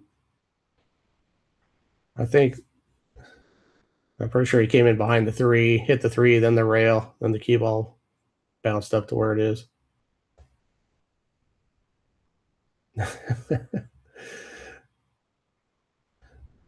Somebody just texted me and said that they should call him DMV DEX with that photo he's got. That's pretty funny.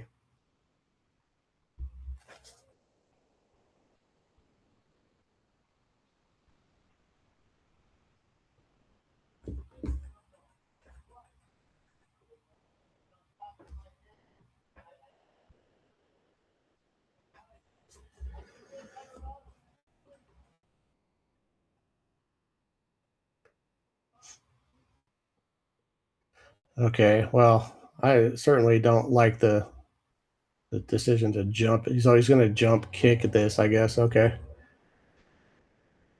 I mean, he's got multiple other options here that are better. Jeez. I guess if you hit the ball that good, you don't need to use the other options.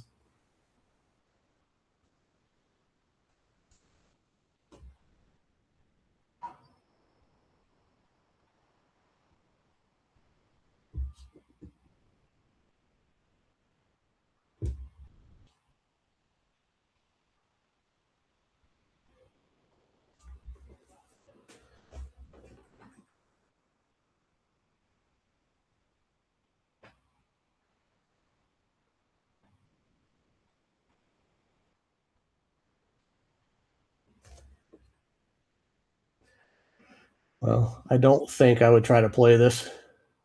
I'd probably try to knock the 3 this way and run my cue ball this way.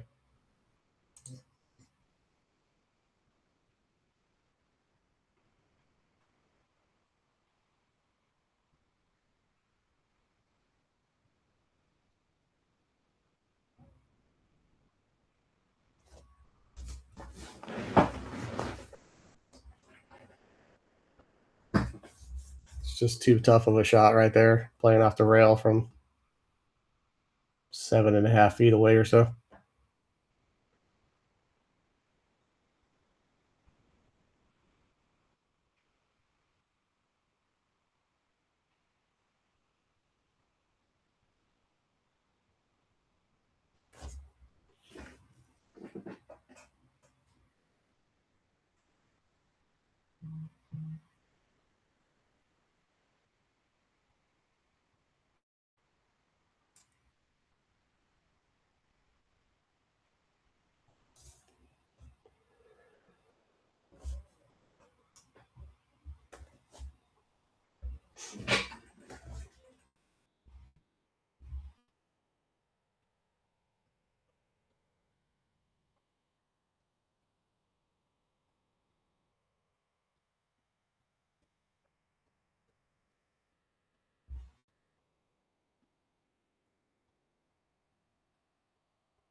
I think there might be a little bit of a question about the score. Anybody think the score is incorrect?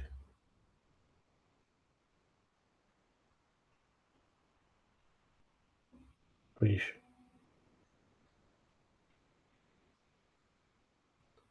Thought we talked about Mark just having this first lead of the game after that last out there. Is that correct? Should he have 6?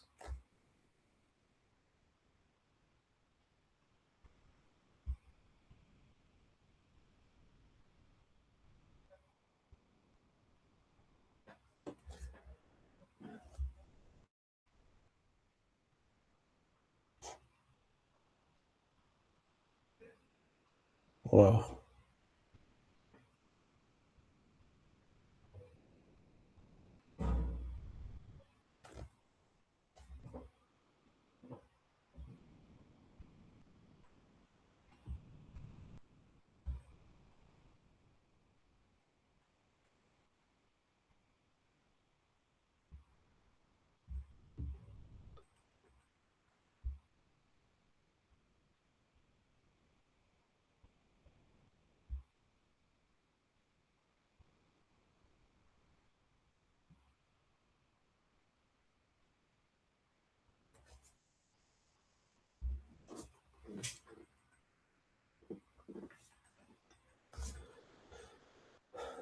These shots are always a little bit tough on a diamond. That thing's in there deep. Just try to hit this thin. Come straight up. Oh, geez. This would be a nightmare.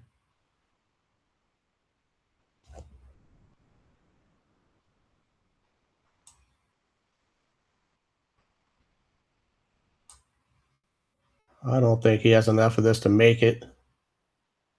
Could be wrong.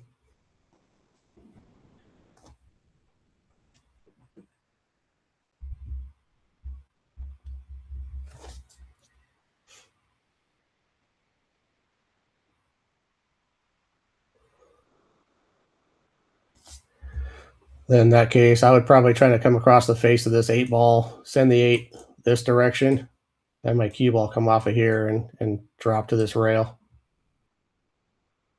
If that makes any sense. If it was even this close to where I have to study this long, I'd probably just opt for that safety, play all speed on the 8 ball to freeze it up on that top rail. If you don't get behind the 9, that's fine, but I wouldn't like try to spin this because if you got to spin this in slow, your cue ball is just going to be way downtown here. So you're going to have a terrible shot on the 9.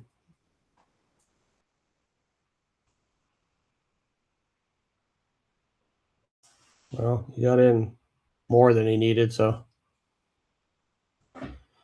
that's not good. Saving grace is the cue ball stuck on the rail there. He's really got to kind of worry about a scratch here, and it's hard to do anything to avoid it.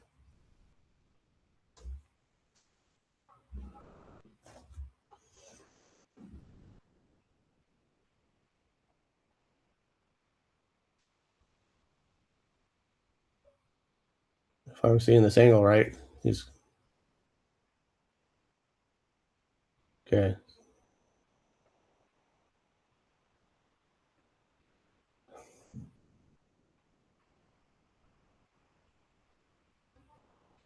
Hard to pass this bank shot. This is one of the easier banks in pool. Yeah, I mean, there is a potential safety. You could try to drop under the 10 ball, maybe something like that, but I think the bank shot also comes with kind of nice position, if I'm seeing it right. Yeah, he's playing the bank. I think, cue ball should come. They're hoping for this, right? You don't want to load it up with too much spin. The side pocket is not scratching the side where his hand is not out of the realm of possibility. You just gotta be looking at it from his angle.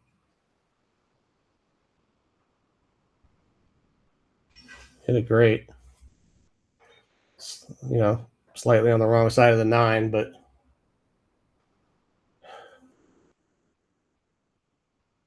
this might be a shot you play with a little bit of inside check. Try to. Okay, he didn't do that. Oh no, that's terrible.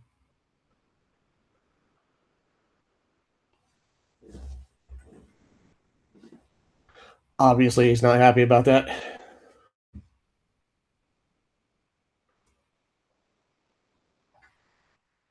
Well, after all that, you can't make the guy shoot, can you? I guess you can. He said he's good. Okay.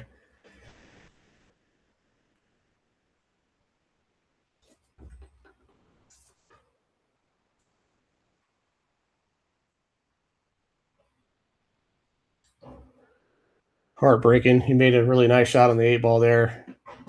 Also, made a reasonably nice shot on the 9, just overran his shot by a foot or two.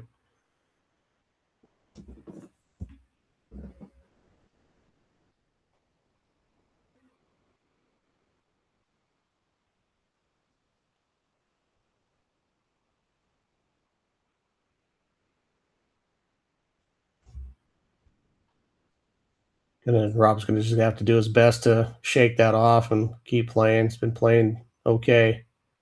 I'm not going to say stellar, any of that, but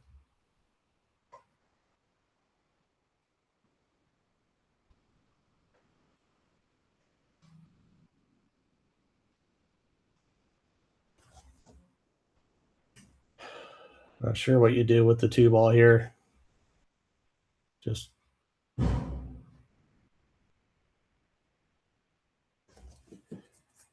feels like if you're going to play it in the side, you'd want to try to go forward off the rail and maybe nudge the 3 just a touch to get kind of where the 3 is, but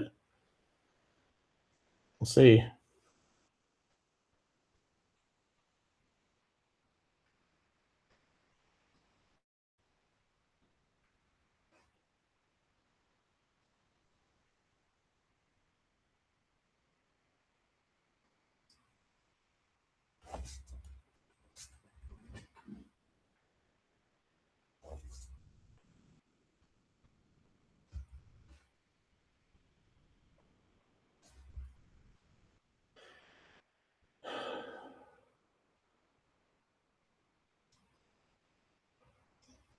Okay, well,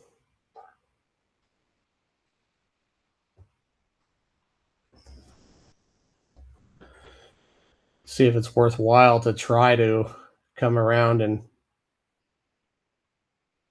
hit that 9 ball somehow. It's going to be difficult to get from the 5 to the 6 the way things lay. Problem is, I think the 10 ball might be partially in the way of hitting that.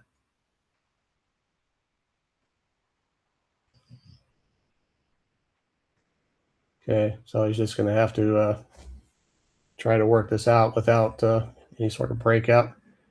Not saying it can't be done.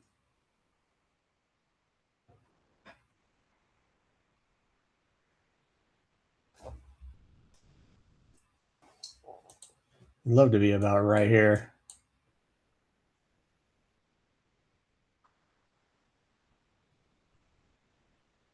It's not bad.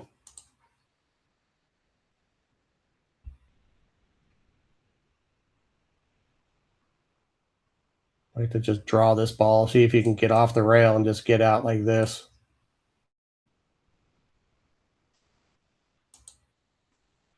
I would not do this. I would not want to touch the 9 ball. If you touch the 9 ball, it's going to end up on the short rail. You're going to have to play shape on it. You know what I mean? If you don't move the 9 ball, even if you get a tough shot on the 6, you can just roll the 6 and make the 9 from anywhere. If he messes with this 9 ball, he's stands a good chance of making this out a lot more difficult if he can avoid it. Looks to me like he can avoid it. Like he can cheat the pocket by shooting the 5 this way and just drawing off that ball and coming back this direction. It seems to be the way to go. I think he has enough. I definitely would not do this. 100%, unless I'm just seeing this wrong and he can't see enough of it going in. We're right behind it. It sure looks like he can make this ball going in. Even if you gotta hit the 5 and play your cue ball out this way, I would avoid going rail first. And it feels to me like if he goes rail first and it's this 9 ball, his cue ball is just going to get stuck up table. I would see what he's got in mind here. He's looking at, okay, looks like he's shooting straight at the ball. I like this better.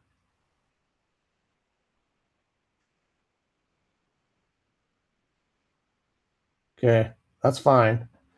I mean, he's got a little bit of a tough shot on the 6, but all he has to do is get this ball down. How would you like it now if the 9 was sitting here instead? You know what I mean? That'd be way worse.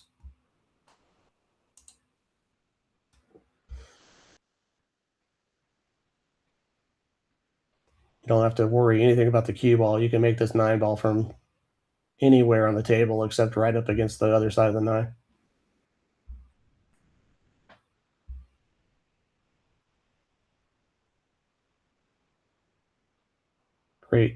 Great shot. Game winner.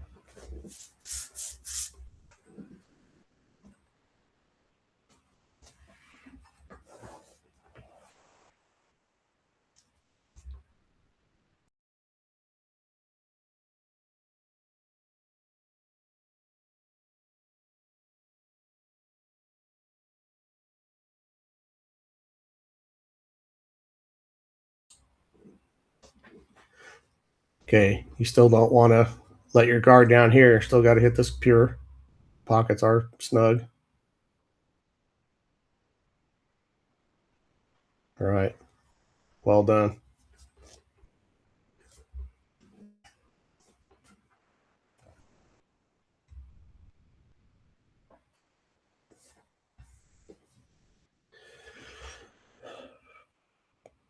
Thanks everybody for tuning in. We've definitely increased our audience here over the past half hour or so. If you haven't been here before, welcome to the 11 Ball TV. Take a second to hit that subscribe button. Give us a like if you're entertained at all.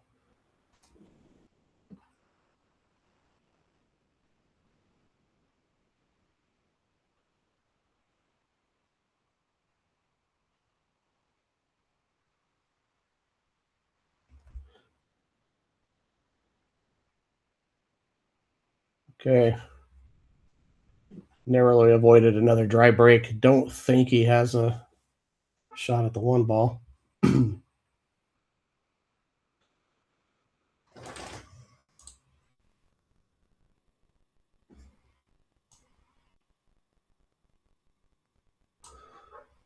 He just might.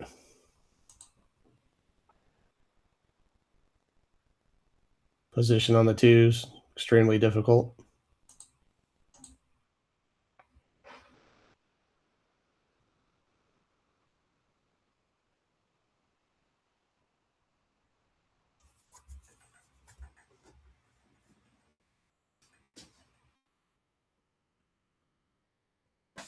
He might be able to just spin his cue ball here behind the 4. Maybe clip the 2 ball up to here, go off this rail and spin back to here someplace. That would be all right.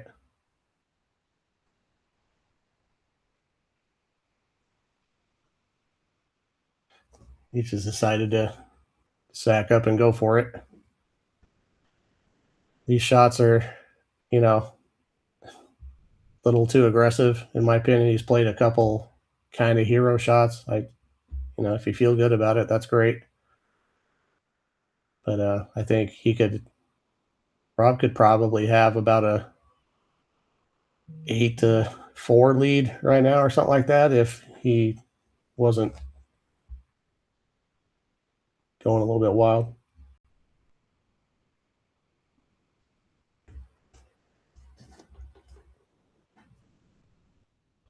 Well, it could even be 9-3 if he hadn't scratched on that 9 ball.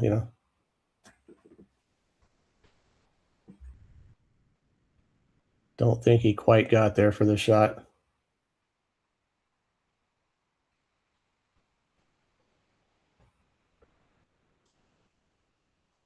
Okay, he's going to try to swerve this.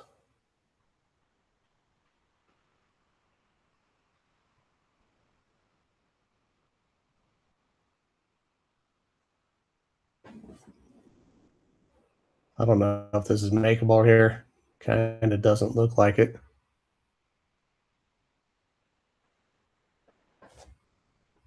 A little bit of a tough position here. If it's not makeable, I think I like just trying to kind of hit it and get the 3 up table and kill my cue ball out here, maybe down. And we'll see. Looks like he's playing it. Okay.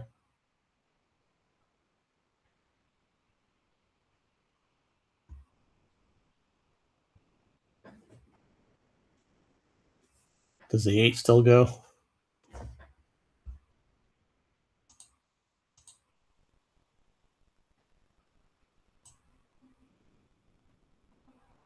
Probably. The shot here is tough.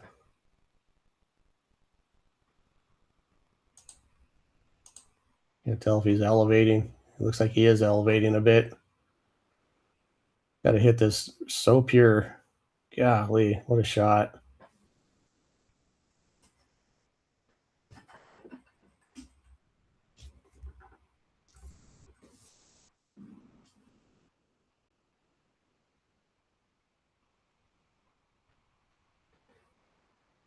Looks like he just has a slight angle where his cue ball wants to go to the left a little bit, maybe towards the 7. He might go forward past the 7 and back out. Looks like is what he's lining up for. I like this. He didn't need all that right English. Now he's going to get stuck on the rail and it's kind of straight.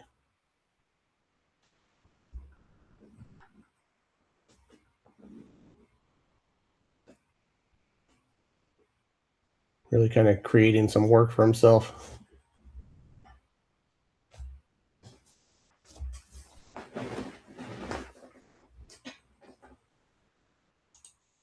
Sorry about keep changing the camera angle, just trying to see what he's got. So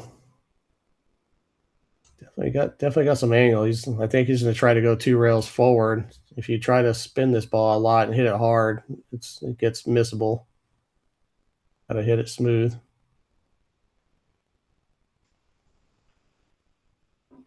Probably about as good as you can hope for. Would you like to be straighter on this? For sure. Here, you might just go into the 10 ball. Try to use the 10 assuming this 8 passes the 9 without rubbing it.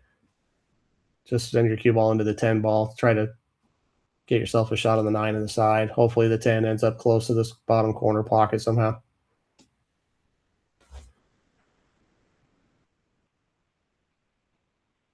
Sure looks like it lays good to hit the 10 right in the face and slow way down.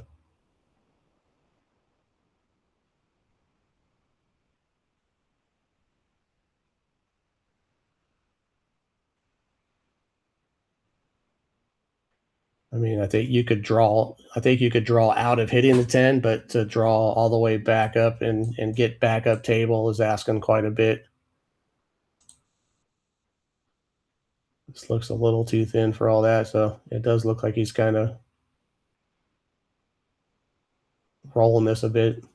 I don't know. Hard to tell.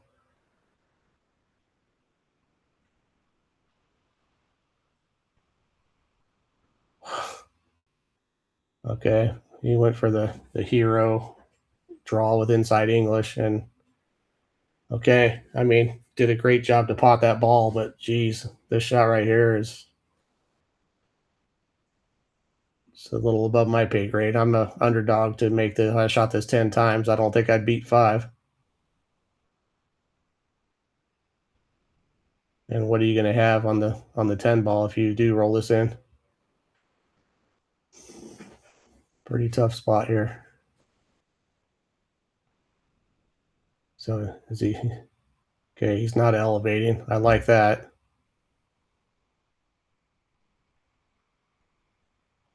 Maybe he thinks he has the angle to go forward and come around the 10, play in the same pocket. I can't tell. Looks kind of flat from here. Jeez.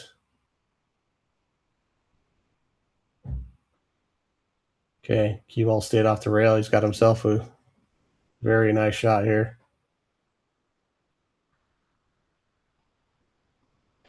This isn't dissimilar from the type of shot he missed at the end of their last meeting.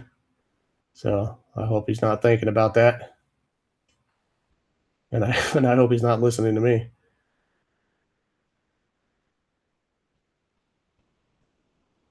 That was a phenomenal out there at the end of that rack.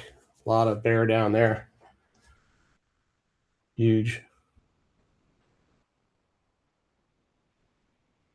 That was pretty impressive.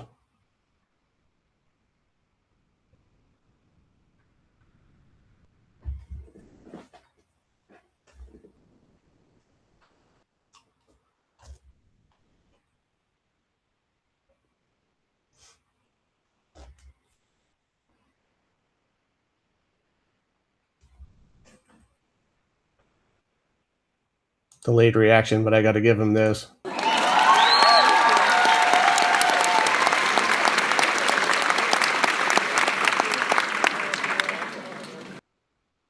The crowd was stunned there for a minute.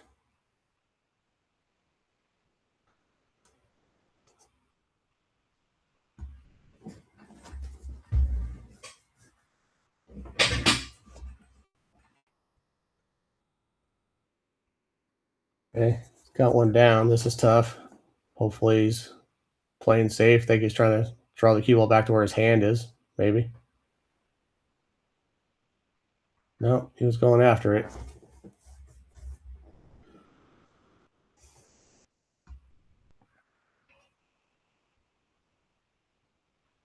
Left Mark a real kind of nice, perfect angle just to spin his cue ball out to the middle of the table. He'll be coming off of here and out, dropping into this area, I would imagine.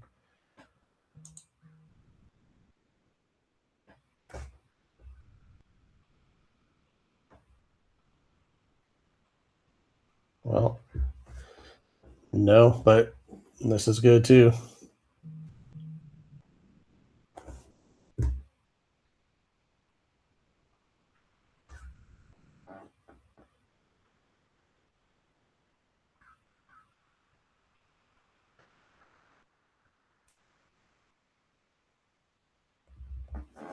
That might have been a miscue. I mean, he had no business hitting the point of the pocket there. Wasn't going to make that ball, but got a pretty good roll here.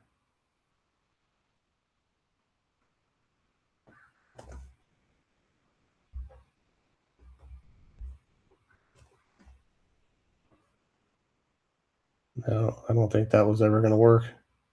Side pocket was where he needed to hit the rail there.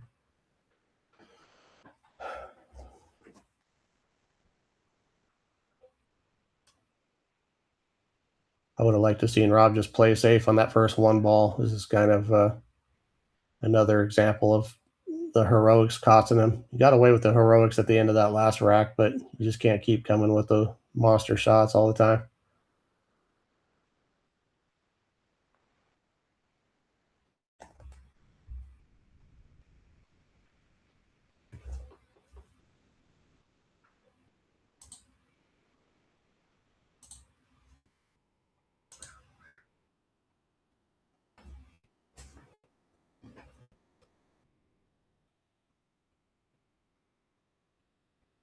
That one got away from him. He overcut that ball slightly.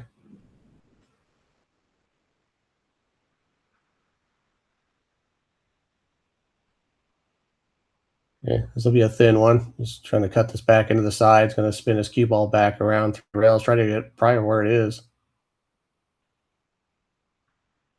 Or it's a hair short of the mark.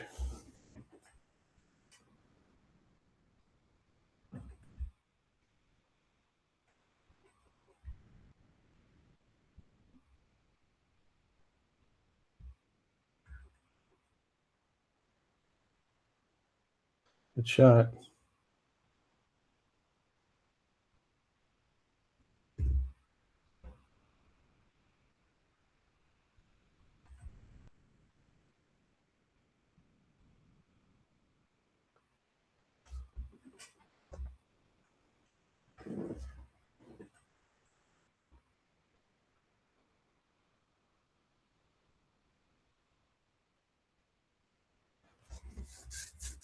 This is pretty much ideal position here. He's going to want to draw back, get himself pretty straight.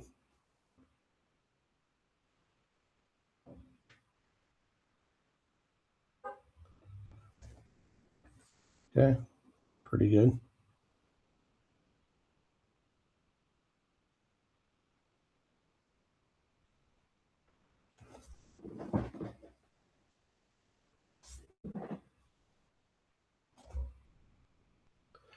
So we're going to be tied up yet again.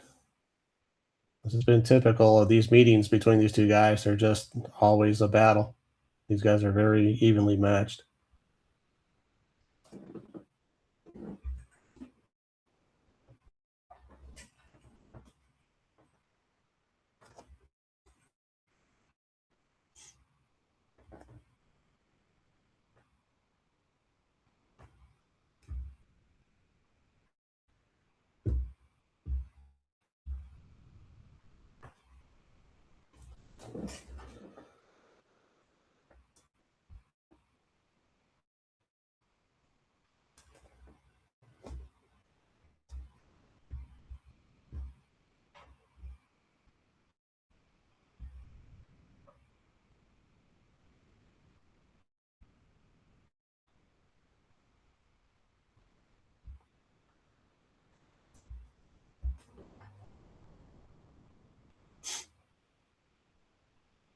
Great break there.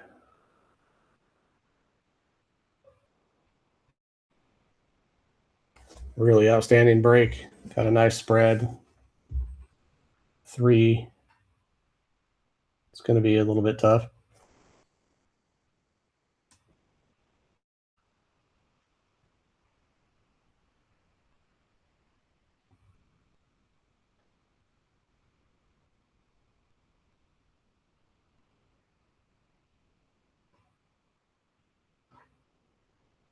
Okay, he may have fallen pretty good here. If he can avoid, I think he should be able to easily avoid rubbing this 5 on the way through. Also got to avoid the 10, but I think he's going to attempt to fall short side on the 3 ball for the upper right corner. He has an angle with some options for ways to do that.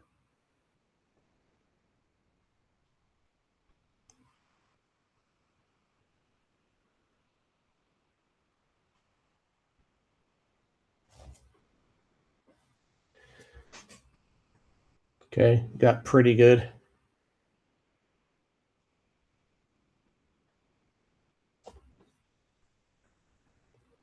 Well, welcome back in the box. It's been a while since we've been live. Been better part of a month, I think.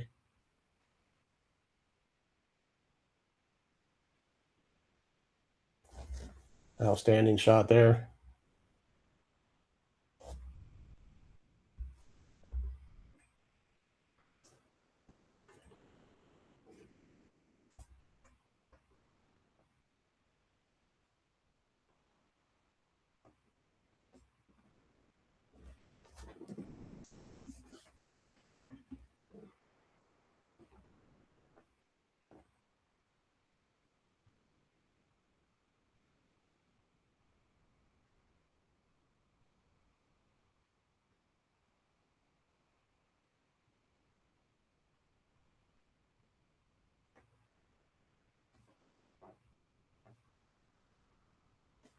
Okay, looks like he's going to need to just follow up to the top short rail and straight back down table. Got to stay clear of the 10 ball.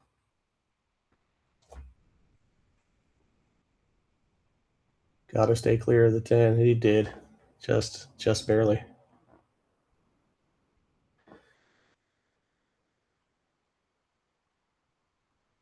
He's got to probably going to go 2 rails forward. Not going to be super close to the 7 ball.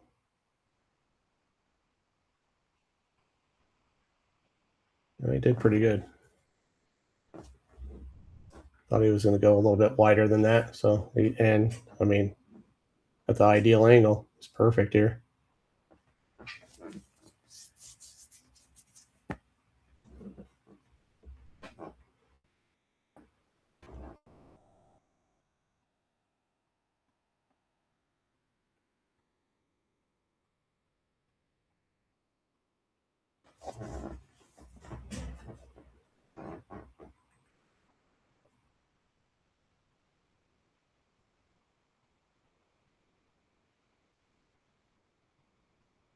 Real nice break and run by Mark there. Did a great job handling that 2 to the 3.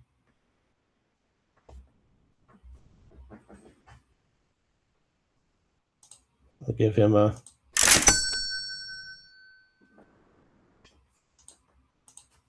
What's up, Rail Birds? 11 Ball Rob here. Just wanted to say thanks so much for your support and helping us build and grow the community here. And also wanted to ask you guys to show some love to the commentary team. We're going to throw up our Venmo code here for the commentary. Open your Venmo app. It's at commentary, or if you just scan the QR code. Also, there's a link in the description. Anything helps. If you can throw these guys a couple bucks, it's really appreciated.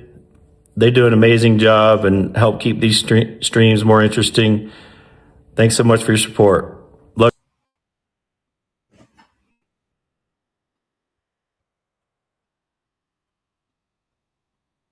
Wow, another great break. I believe he's clear of the 9 ball, so he has a shot here. See if he's on the correct side of it to float down for the 3. Well, he may not have a shot.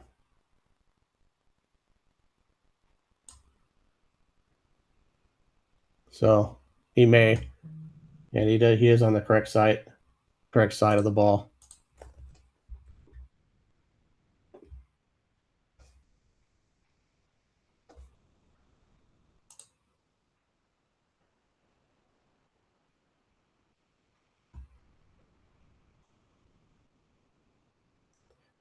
Got very good here. Was the last of the puzzle. Now he's just got to kind of stay in line. Everything else is really well connected together.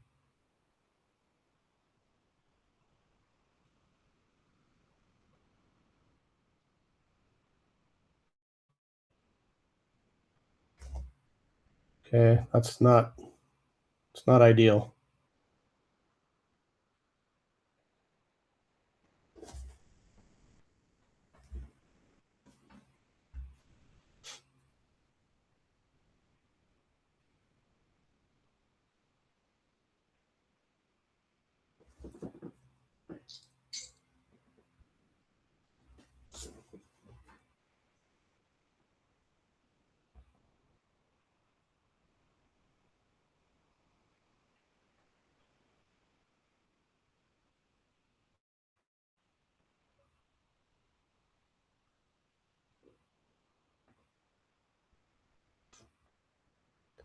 Maybe it was ideal.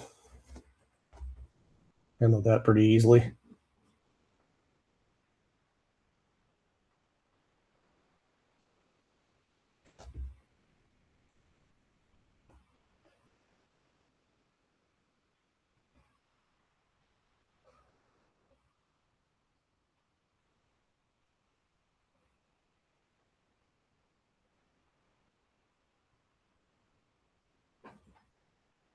I need to mind where he gets on the 7 ball to get to the 9. I mean, it looks super simple, but it can get funny.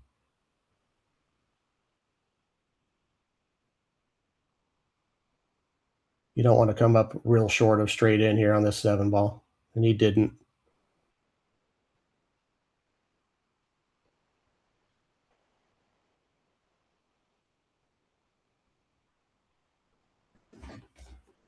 I would say that it's not perfect though. Looks like he's drawing, so he must be full enough just to draw straight out, so that's okay. Thought he had the angle where he was going towards the 9 and 10.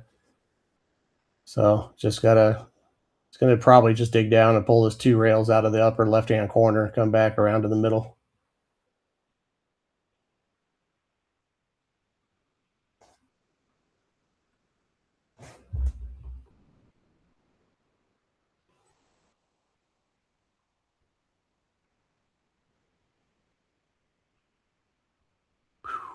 Almost hung that up, but it's got this basically hanger on the 10 ball for a 2-pack here. We're going to see 2. This would be 2 breaking runs in a row.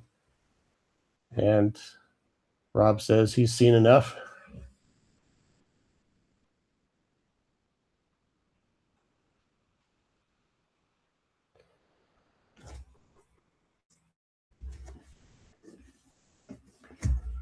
Mark coming in pretty clutch at the latter third of this match or so.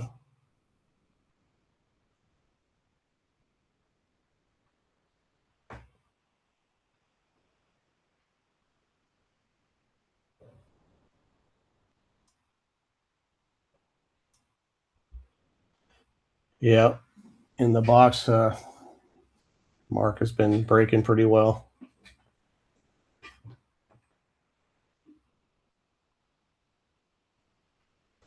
And Rob should take note. Rob should look what he's doing. He's breaking from slightly his left of center. I'd be watching for the trajectory and the speed if I was his opponent. He's getting good results here.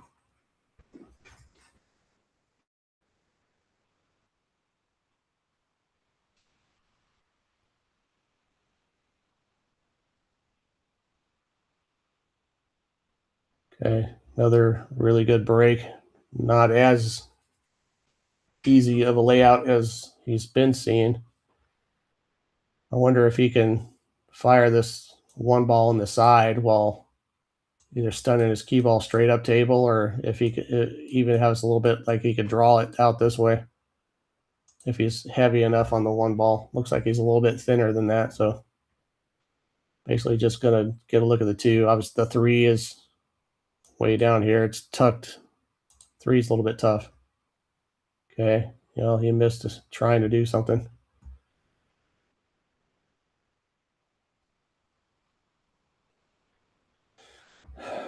We'll see if Rob can pocket this 1 and float past the 2 ball without rubbing it. Might just be the way to go. He's obviously going to end up.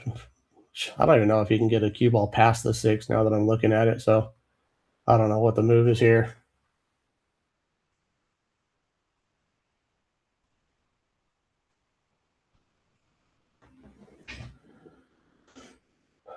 I will try to find out a little bit later in the box, or maybe he'll come back and see this commentary.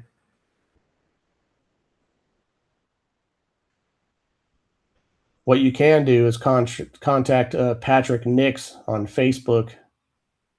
Patrick will be the one to tell you all your pricing. I don't, who knows if they had some sort of a deal, or, Rob is running some EvoSports ads, so maybe he's getting a break. I don't have any idea. So, yeah, might be best just to get your pricing through Patrick. Yeah.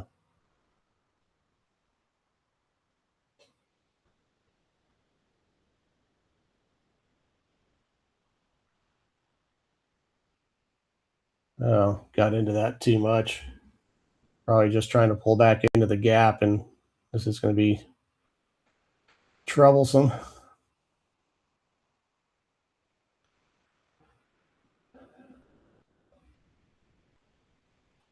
If I were shooting here, I might consider maybe banking the 2 way up to the other end or something, taking a foul and sending the 2 to the other end of the table. Maybe try to cross over the 2 if I could avoid a double kiss and tuck it up under the 7 ball. Something. Oh, what am I talking about? I thought he was. Never mind. I don't know what I'm saying.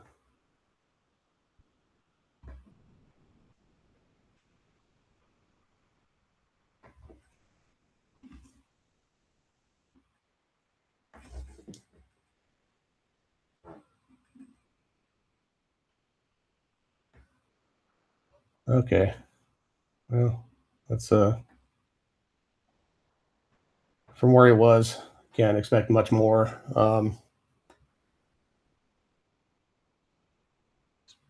Good chance he's going to end up jumping at his next ball if he's lucky. I don't think that Mark is going to fire at this bank shot and try to get out, but never know.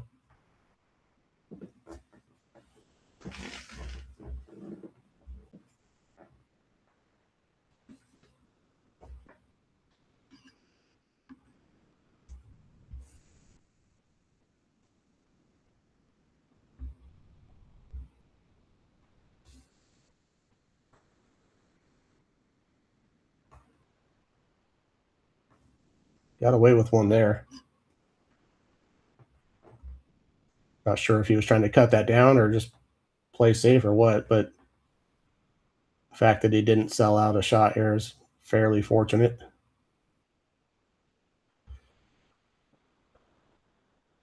See, Rob is calling this in the upper right.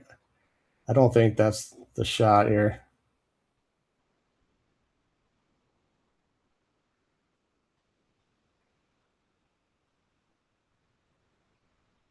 Oh, yes, it is if you play that good.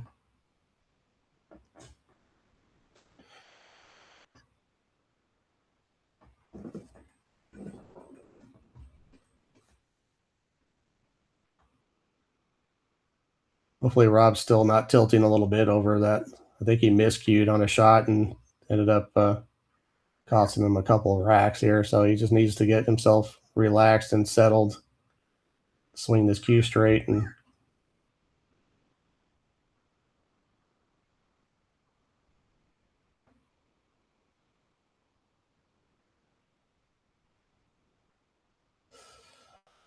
no, not good. May have kind of got away with it. Not even sure if there's a rail first available here without some swerve.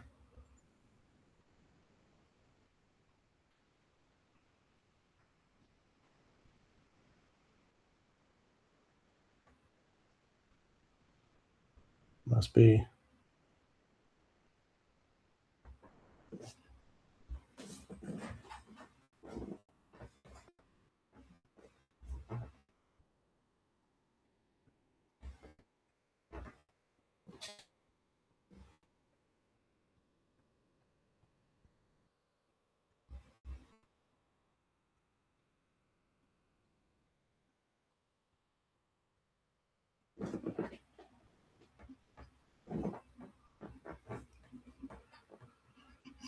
Okay, so he's going to need to try to just come straight up the table here.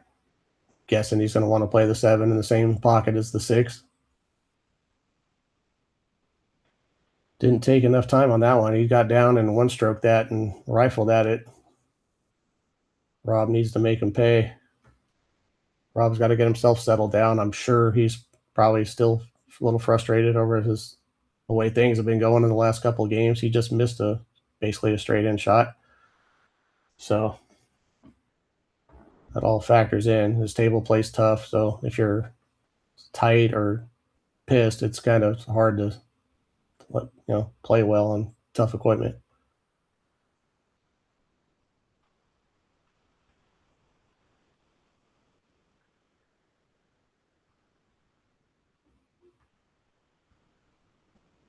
Missed that one pretty badly as well. Left kind of a tough shot here.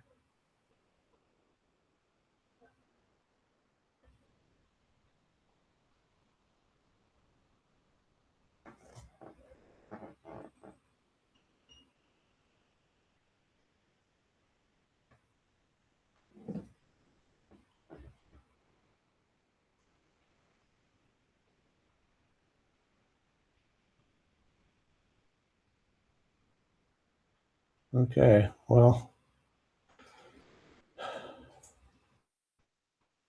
Rob's got to be prepared for the possibility of making both of these balls at the same time, because you could shoot the 6 a little bit to the inside of the 7 and still make the 7, so you kind of hold your 6 in that pocket, but that also invites the possibility of making both of these balls.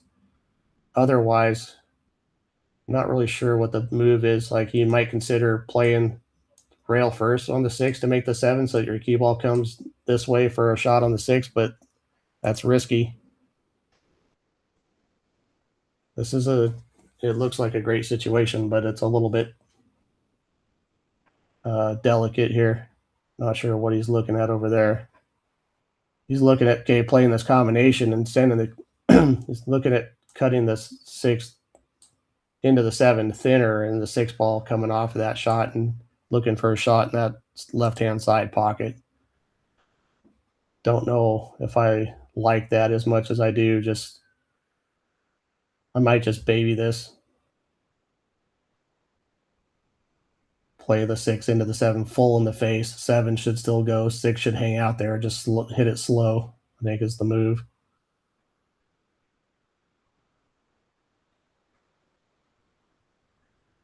That was a great shot. That's the shot right there. Now you cheat the pocket to the thin side of the pocket with the 6, so your cue ball comes up here and stays away from the 10 ball. You don't want to hit the 10 anyway and slow your ball down. Certainly don't want to flirt with a scratch anywhere. I would play this really thin and try to come straight up the center of the table.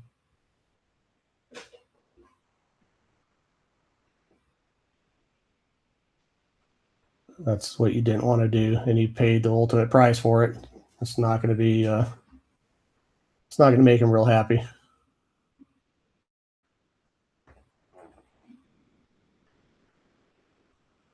But when he comes back and watches this, he's got to realize that that was a mistake. Wasn't bad luck.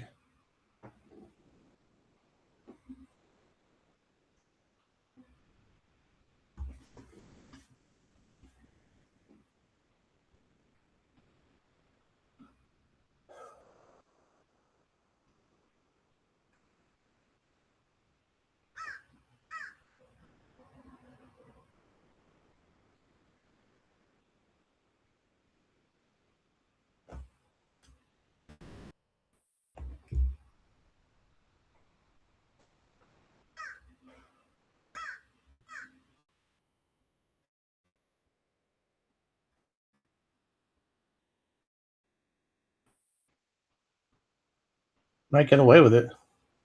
Very extremely fortunate right there. I mean, Mark hasn't not made this yet, but man,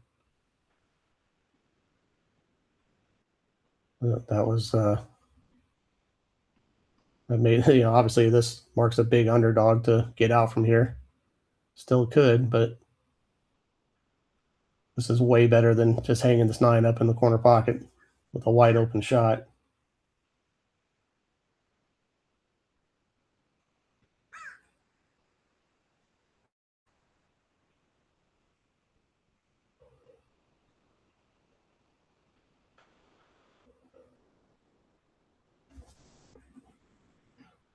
Okay, well, can't ask for anything better than this. You could get something better, but you can't ask for it.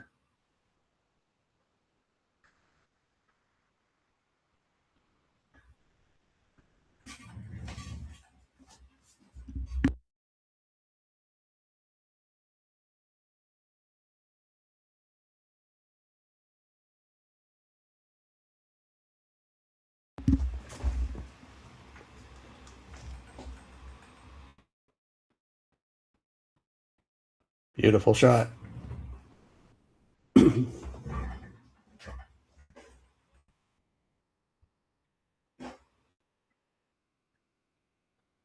Okay, well done, because I'm sure he's a little bit tilted right now, so got to factor that in. I'm kind of feeling his pain for him in a way. You know what I mean? I know what it's like to go up there and make those types of errors. Done it a million times, and it's extremely frustrating when you don't play your best, when the cue ball's not cooperating with you, whatever you want to call it. So he should be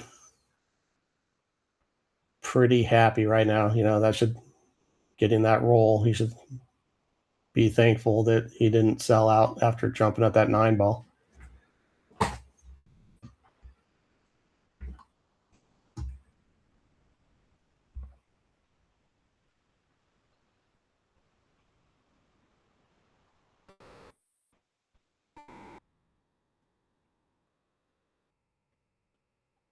His brake's still not working. Like, you know, I don't have to tell you how much of an improvement being down 9-8 is over being down 10-7 in a race to 13.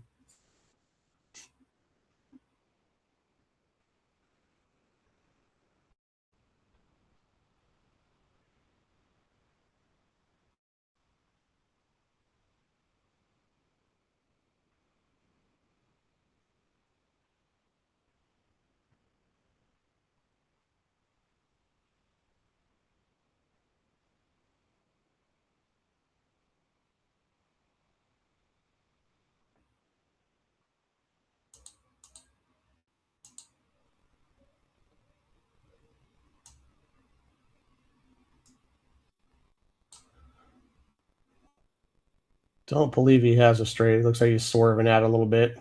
Okay, nice attempt.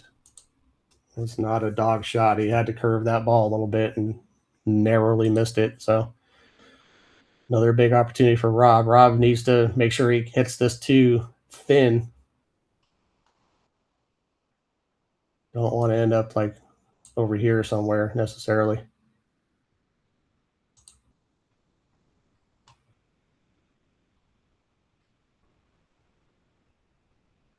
I mean, it wouldn't be terrible if he ran into the 10 full in the face and had a shot on the 3, but you got to also make sure the 10 doesn't tangle up the 5. You know, you don't want to move things that you don't need to.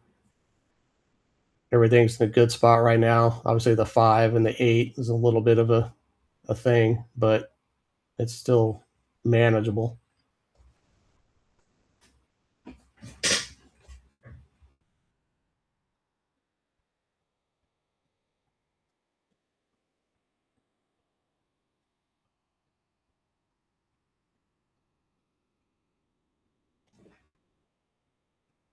I was just thinking that Chris Shane, this is almost identical to the 6 ball he had last time where he ran into that 10 and it didn't want to hit, and the 10's, you know, not too far away from where it was as well.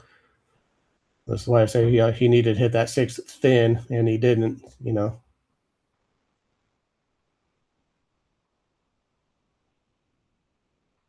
He's digging down for some reason. He's trying to draw. He's going to draw straight back up and play the 3 in the side. Okay.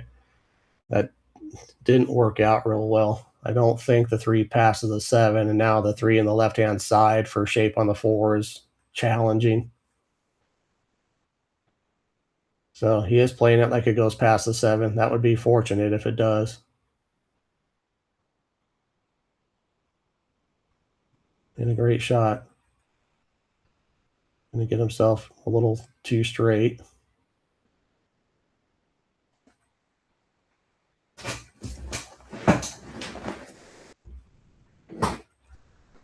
Well, if he can get where he was just pointing, that's great. Looks a little flat for that.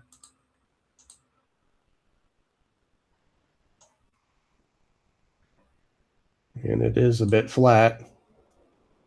I don't know what his plan is. He's going to have to kind of thump on this with some. I mean, he doesn't have to get right on top of this combination, but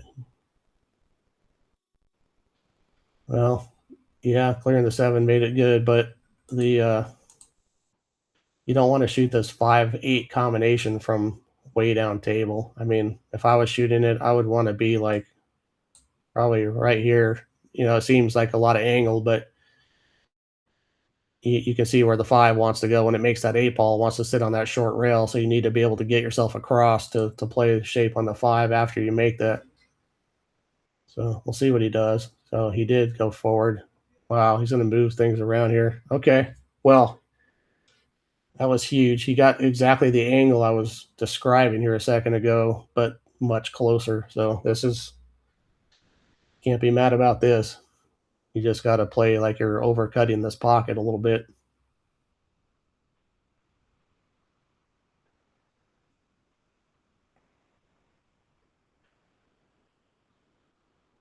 It's still a little bit challenging. I mean, you'd like to kind of drop down here for your next shot, but if you overhit it, you see where your cue ball's headed. Maybe, hit the 10 in the face would be okay. Maybe. But, that's hard to control with accuracy. And when you start trying to control that ball, you start playing the 5 in such a way that you do that instead of hitting the 5 exactly where you need. So you could miss this combination, honestly, if you stuff this in between the rail and the 8 ball. Nothing has to go here. So it looks easy, but it's really not that easy.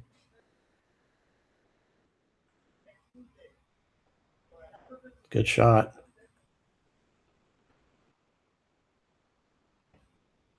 Still some work to do. This is too little, straighter than you want to be. Do you play this rail first? I don't know. Kind of hard to get, you could rattle this shot trying to get your cue ball out of here. So maybe you're supposed to draw out of here. I don't know.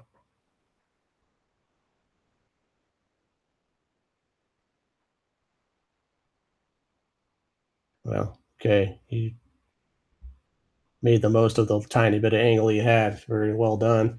Still not out of the woods here. Still far away.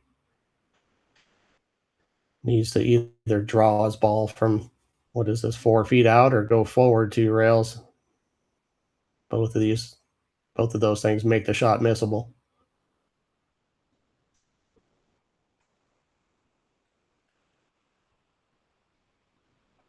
Hit it great.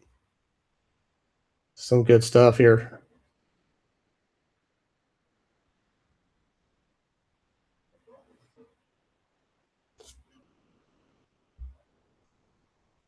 Yeah, just play this 2 rail angle. You want to come off of this thing a little bit wide. You know what I mean? Come out.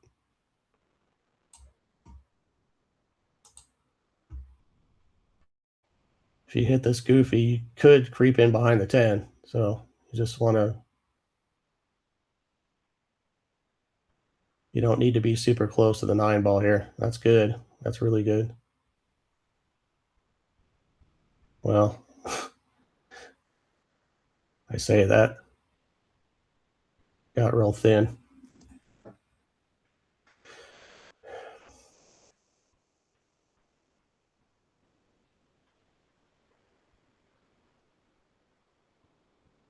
Still makeable. Gonna probably have to try to twist this in. His cue ball should be going. It's be looking like probably to here someplace. What I would be looking at or trying to do, I think.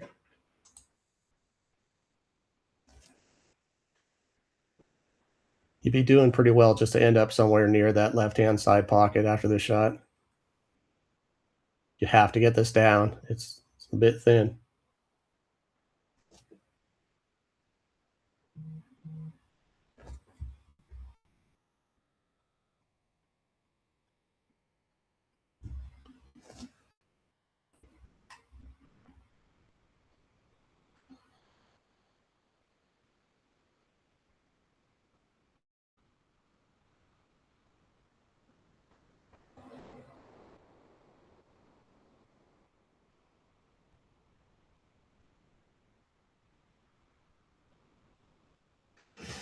He's a little stretched out. You don't want to try to shoot this with kind of goofy mechanics. If your cue's too short, you should put an extension on it. So you don't want your arm at the forward end of its range before you ever strike the cue ball. That's, if you can't keep your alignment proper, stretched out, you need to do something different. You need to put an extension or a cue, or put a bridge, or use something.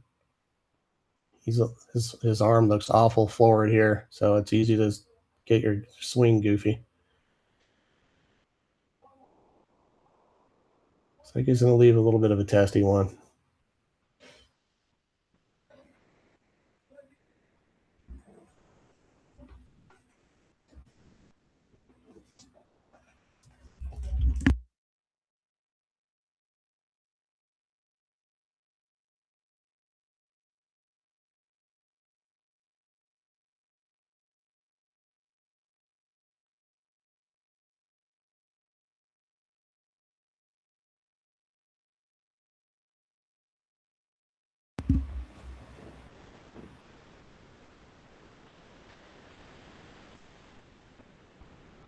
And he's going to get another testy one right back.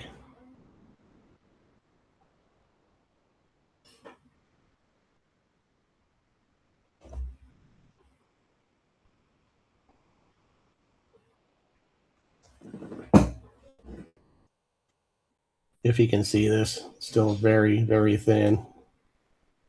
You can definitely see it. But yeah, the cut in the side is awfully tough. So he's looking at, yeah.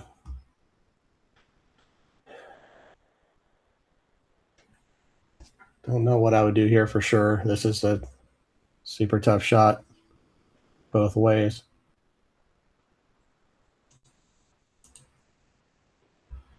I would consider crossing this ball over, just trying to get my cue ball up table and back down to right here. Hopefully that you can get the 9 like this, something.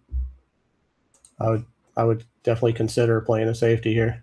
Just basically try to land my cue ball about right here if possible.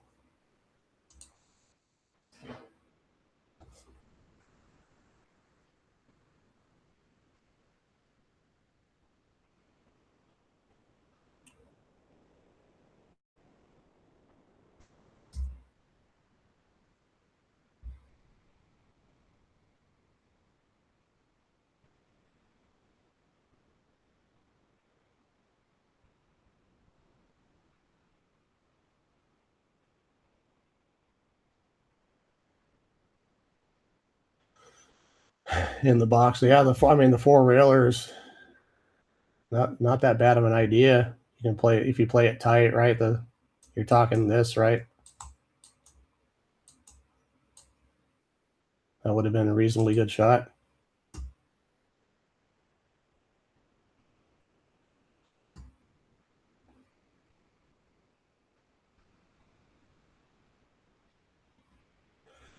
Pretty good shot there.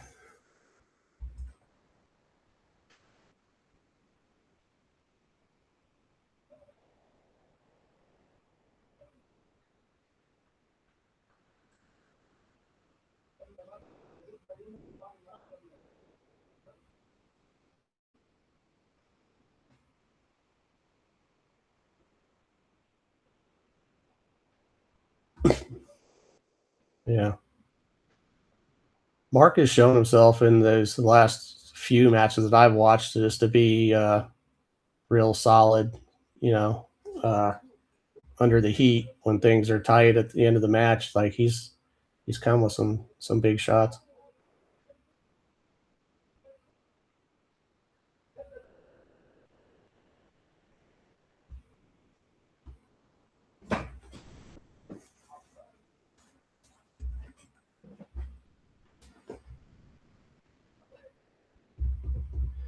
Rob's got himself in a tough spot here. He's going to need to, win at a 5-2 clip or better. That's a tall order.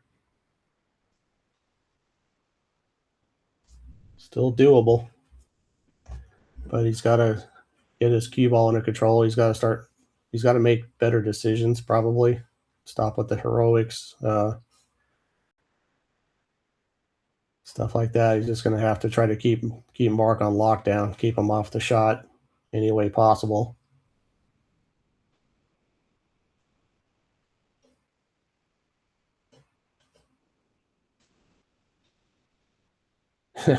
he, he was already up addressing the cue ball before everything stopped moving.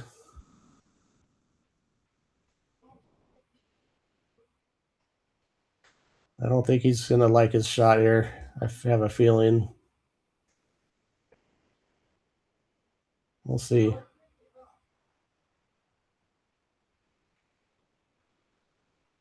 Yeah, Rob needed that double kiss, and he still kind of got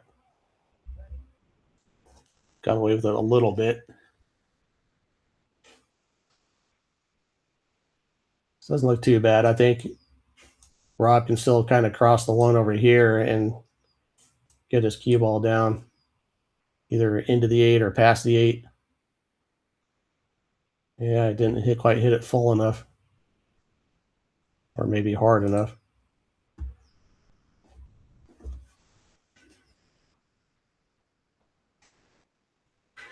Seeing the 3's a bit awkward. Did it just move? Because it goes past the 8 easily. Unless you mean just from getting on it from right here. I didn't see when you typed that comment.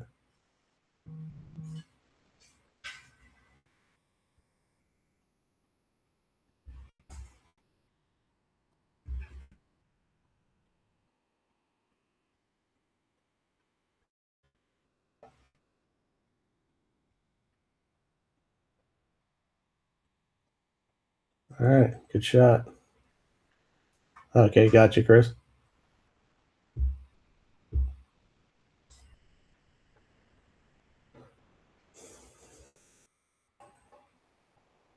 This 9 ball is pretty big here. He's got some angle right here, so he can't just stop his ball. So he's going to need a good cue ball here. Don't really know what the. Let's see how much angle he's got.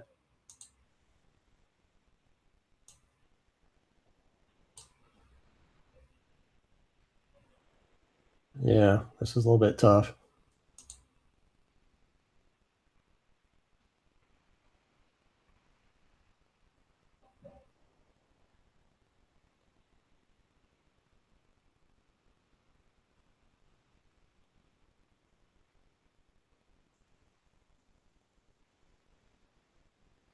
Terrible. Look at this. That's an ugly roll right there.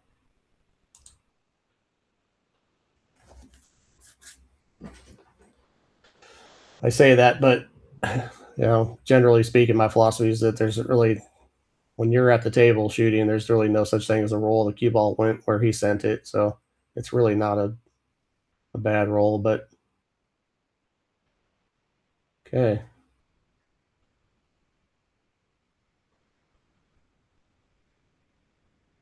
That's how you just know things aren't going your way. You leave them out in the open with, if this 4 ball had gotten on the rail or something, it'd be tough. But now he's got an angle to work with basically dead natural position. All he's got to do is roll this in. Well, unless he hits it bad. Hit that almost on the wrong side of the ball. So, okay.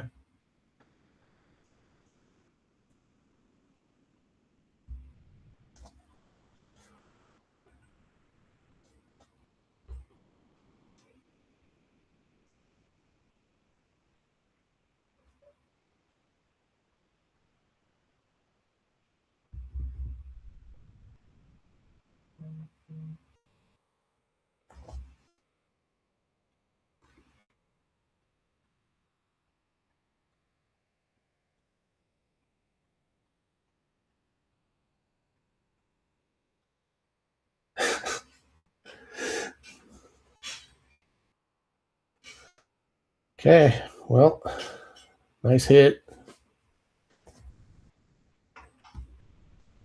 This would appear to be easy, but it's not. Cue ball is going to glance off the 9, go where towards the 7 or 8.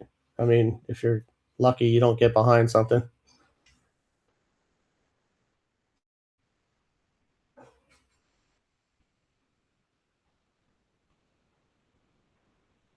Looks like he's trying to draw out of contact with the 9. See how this goes.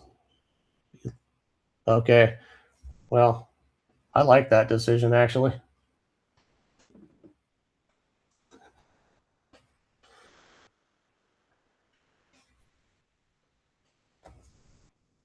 Well, Chris, this is how it goes. And these guys don't claim to be professional pool players. They're just evenly matched, and they're putting their money on the line. And, it's entertaining. You know what I mean? I've got a good sweat out of it.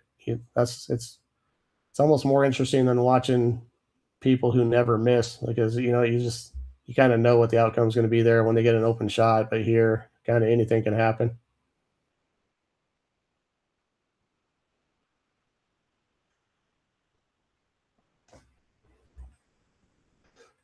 Nice hit there.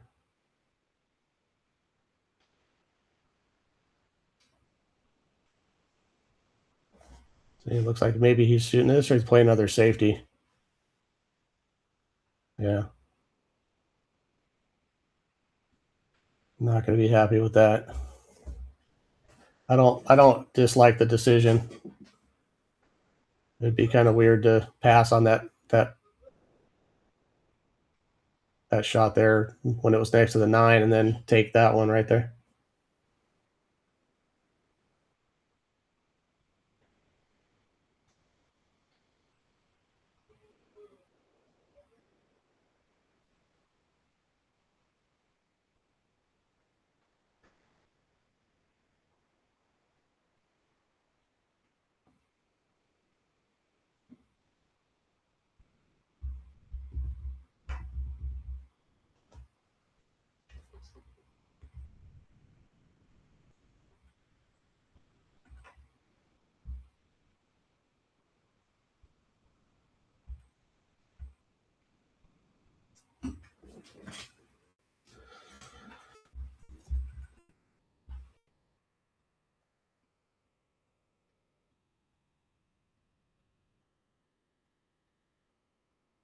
No, it's all good. We're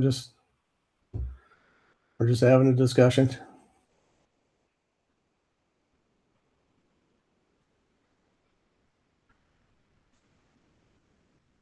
So, barring kind of like a real big error here, Mark's going to be 1 away from the hill. It's going to be a very difficult lead to overcome.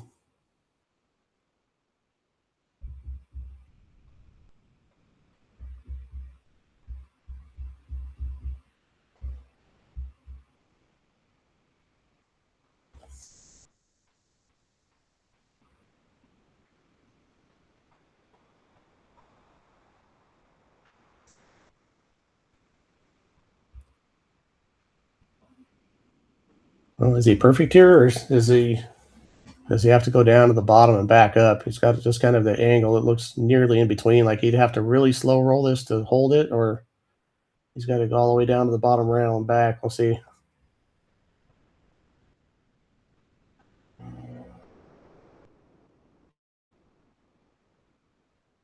Yeah, hit it good.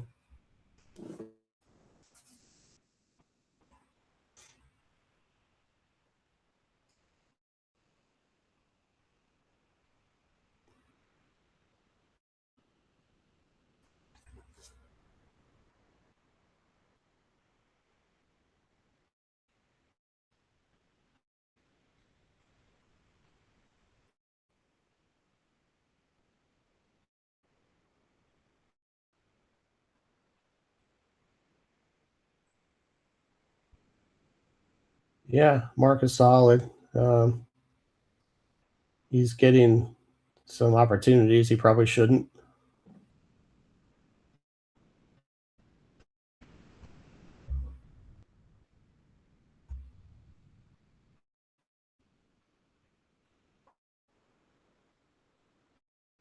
He's doing well on this table. This table does play a little bit difficult. It's 4.25 inch diamond. It's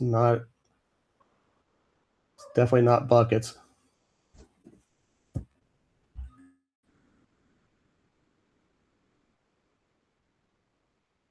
He's breaking really well.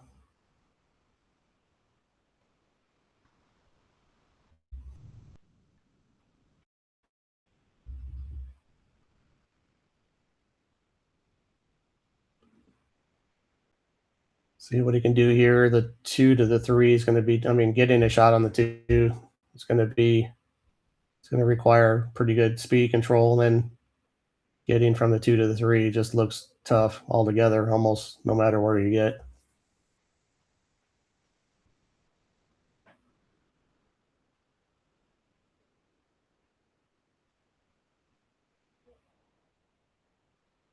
Man,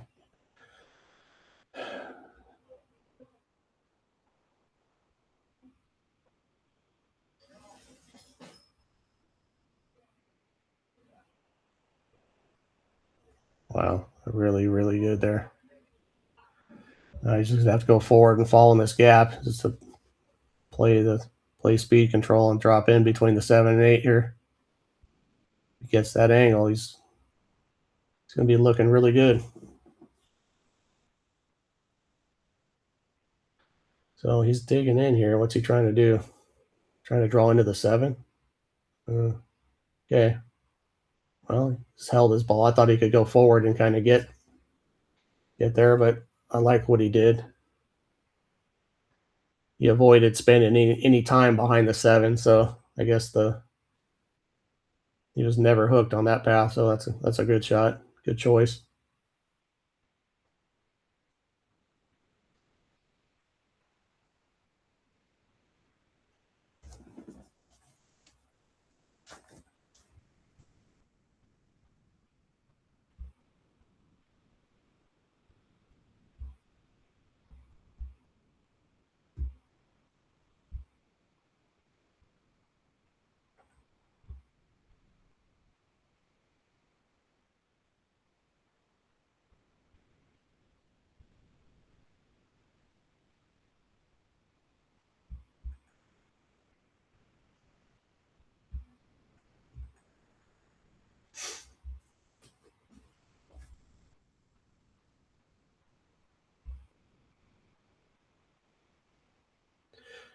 Oh, yeah, it's not so bad. Overran that just a touch. Looks like he shouldn't have any trouble avoiding the 10 ball. Swing right around it, just a little bit of spin. It's kind of natural.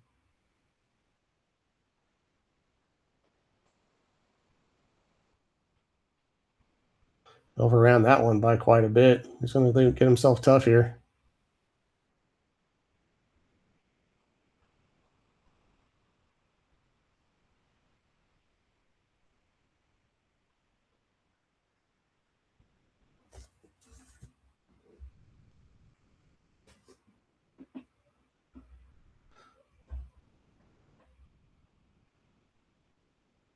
Nope.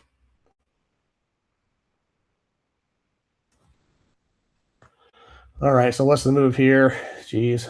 I think I like clipping the left side of this 8 ball thin, attempting to send the 8 ball to here with my cue ball here.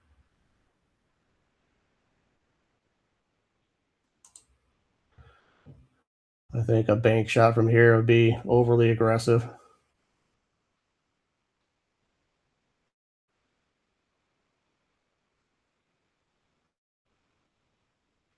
May also be able to just kind of bank the 8 across here and drop your cue ball down to here.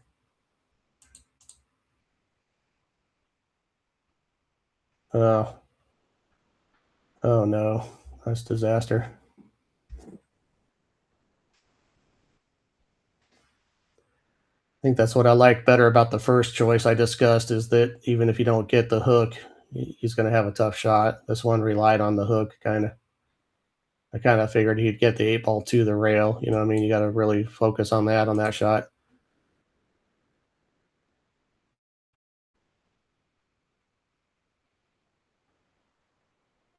Hit that ball about perfect.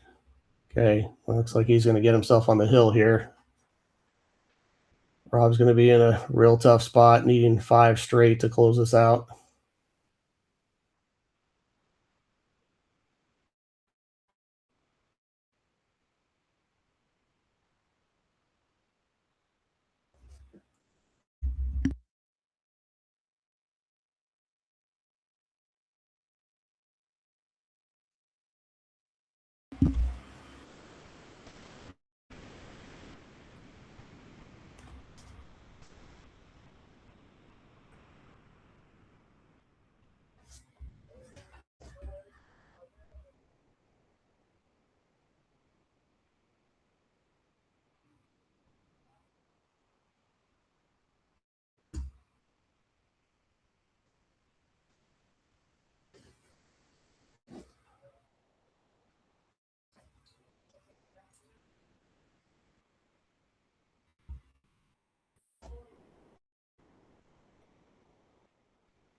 You just look at that one ball after the break. He's got the one ball's in the same exact spot. His break is great. He's hitting them really well.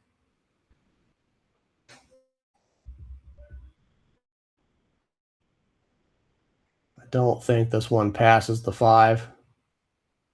That would be fortunate for Rob, because everything else is way out in the open. He decided to try to make a path.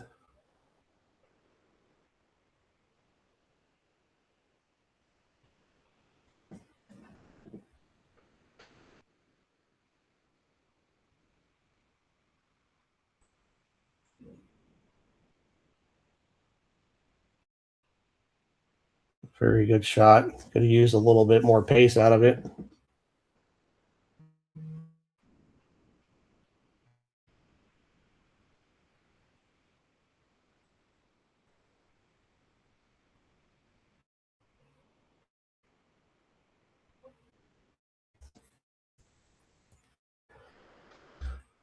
Okay, this one's going to be a little tricky. He's going to need this. If he plays this in the side, his cue ball is going to have to do a lot of traveling. He needs his cue ball to get all the way up here, down here, and back out this way.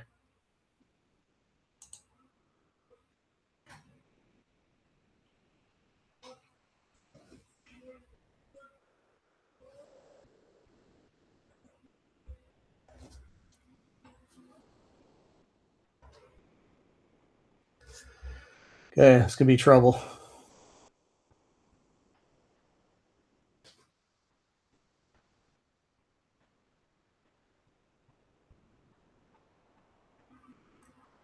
Really surprised he opted to try to draw out of that. He could have cheated the pocket there, I think, and sent his cue ball up to the short rail and back out. That could be a huge break for Rob right there. I think he just gave one away here. I mean, he could still bank and get out conceivably, but that was an error in my opinion.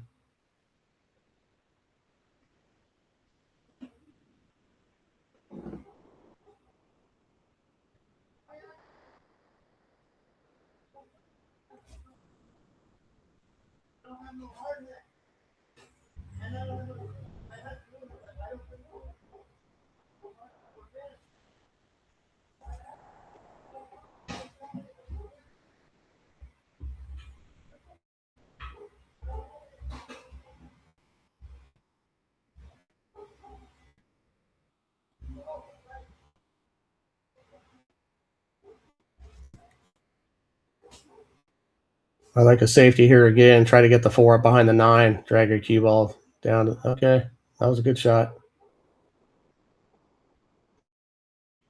Slightly different than what I was thinking, but probably better.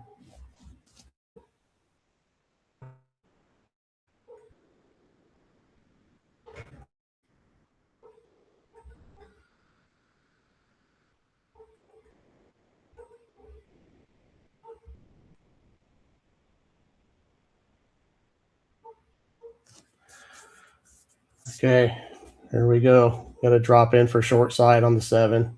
Probably don't want to try the combination.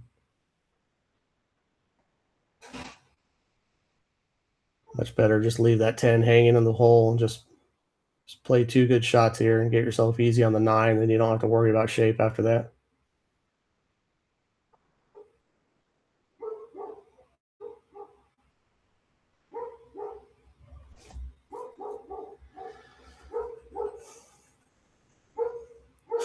Of course, he got himself a little bit of an angle where his cue ball kind of wants to go right at the 9 if he goes forward. So this could have been a little easier. Could use either a little bit more or a little bit less angle right here.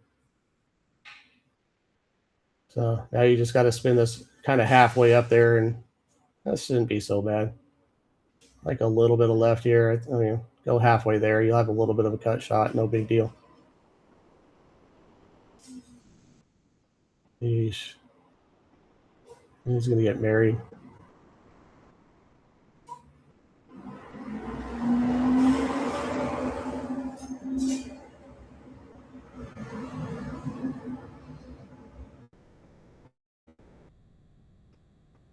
Okay, just got to get this down. Obviously, just got to cut it a little bit. That'll help. Hopefully, that'll help avoid the double hit foul here if he's close. Oh, God, this is a nightmare. He's super close. Gotta watch this hit. It was good. You make it? Oh, geez. Nicely struck ball there. I mean, that was super tough. Well, he just has to hope this distance here is enough. This ball could easily be rattled.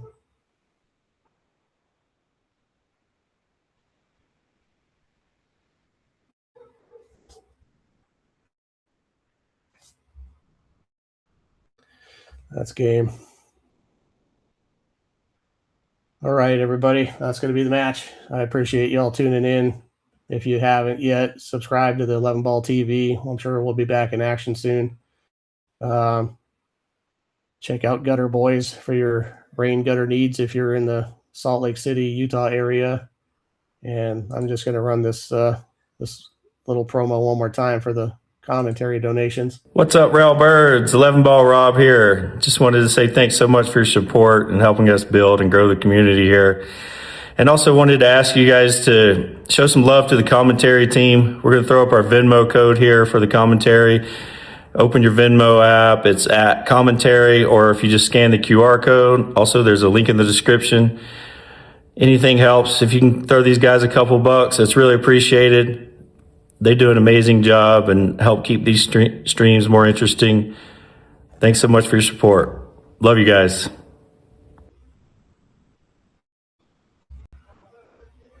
All right. So thanks again, everybody. Have a great afternoon, evening.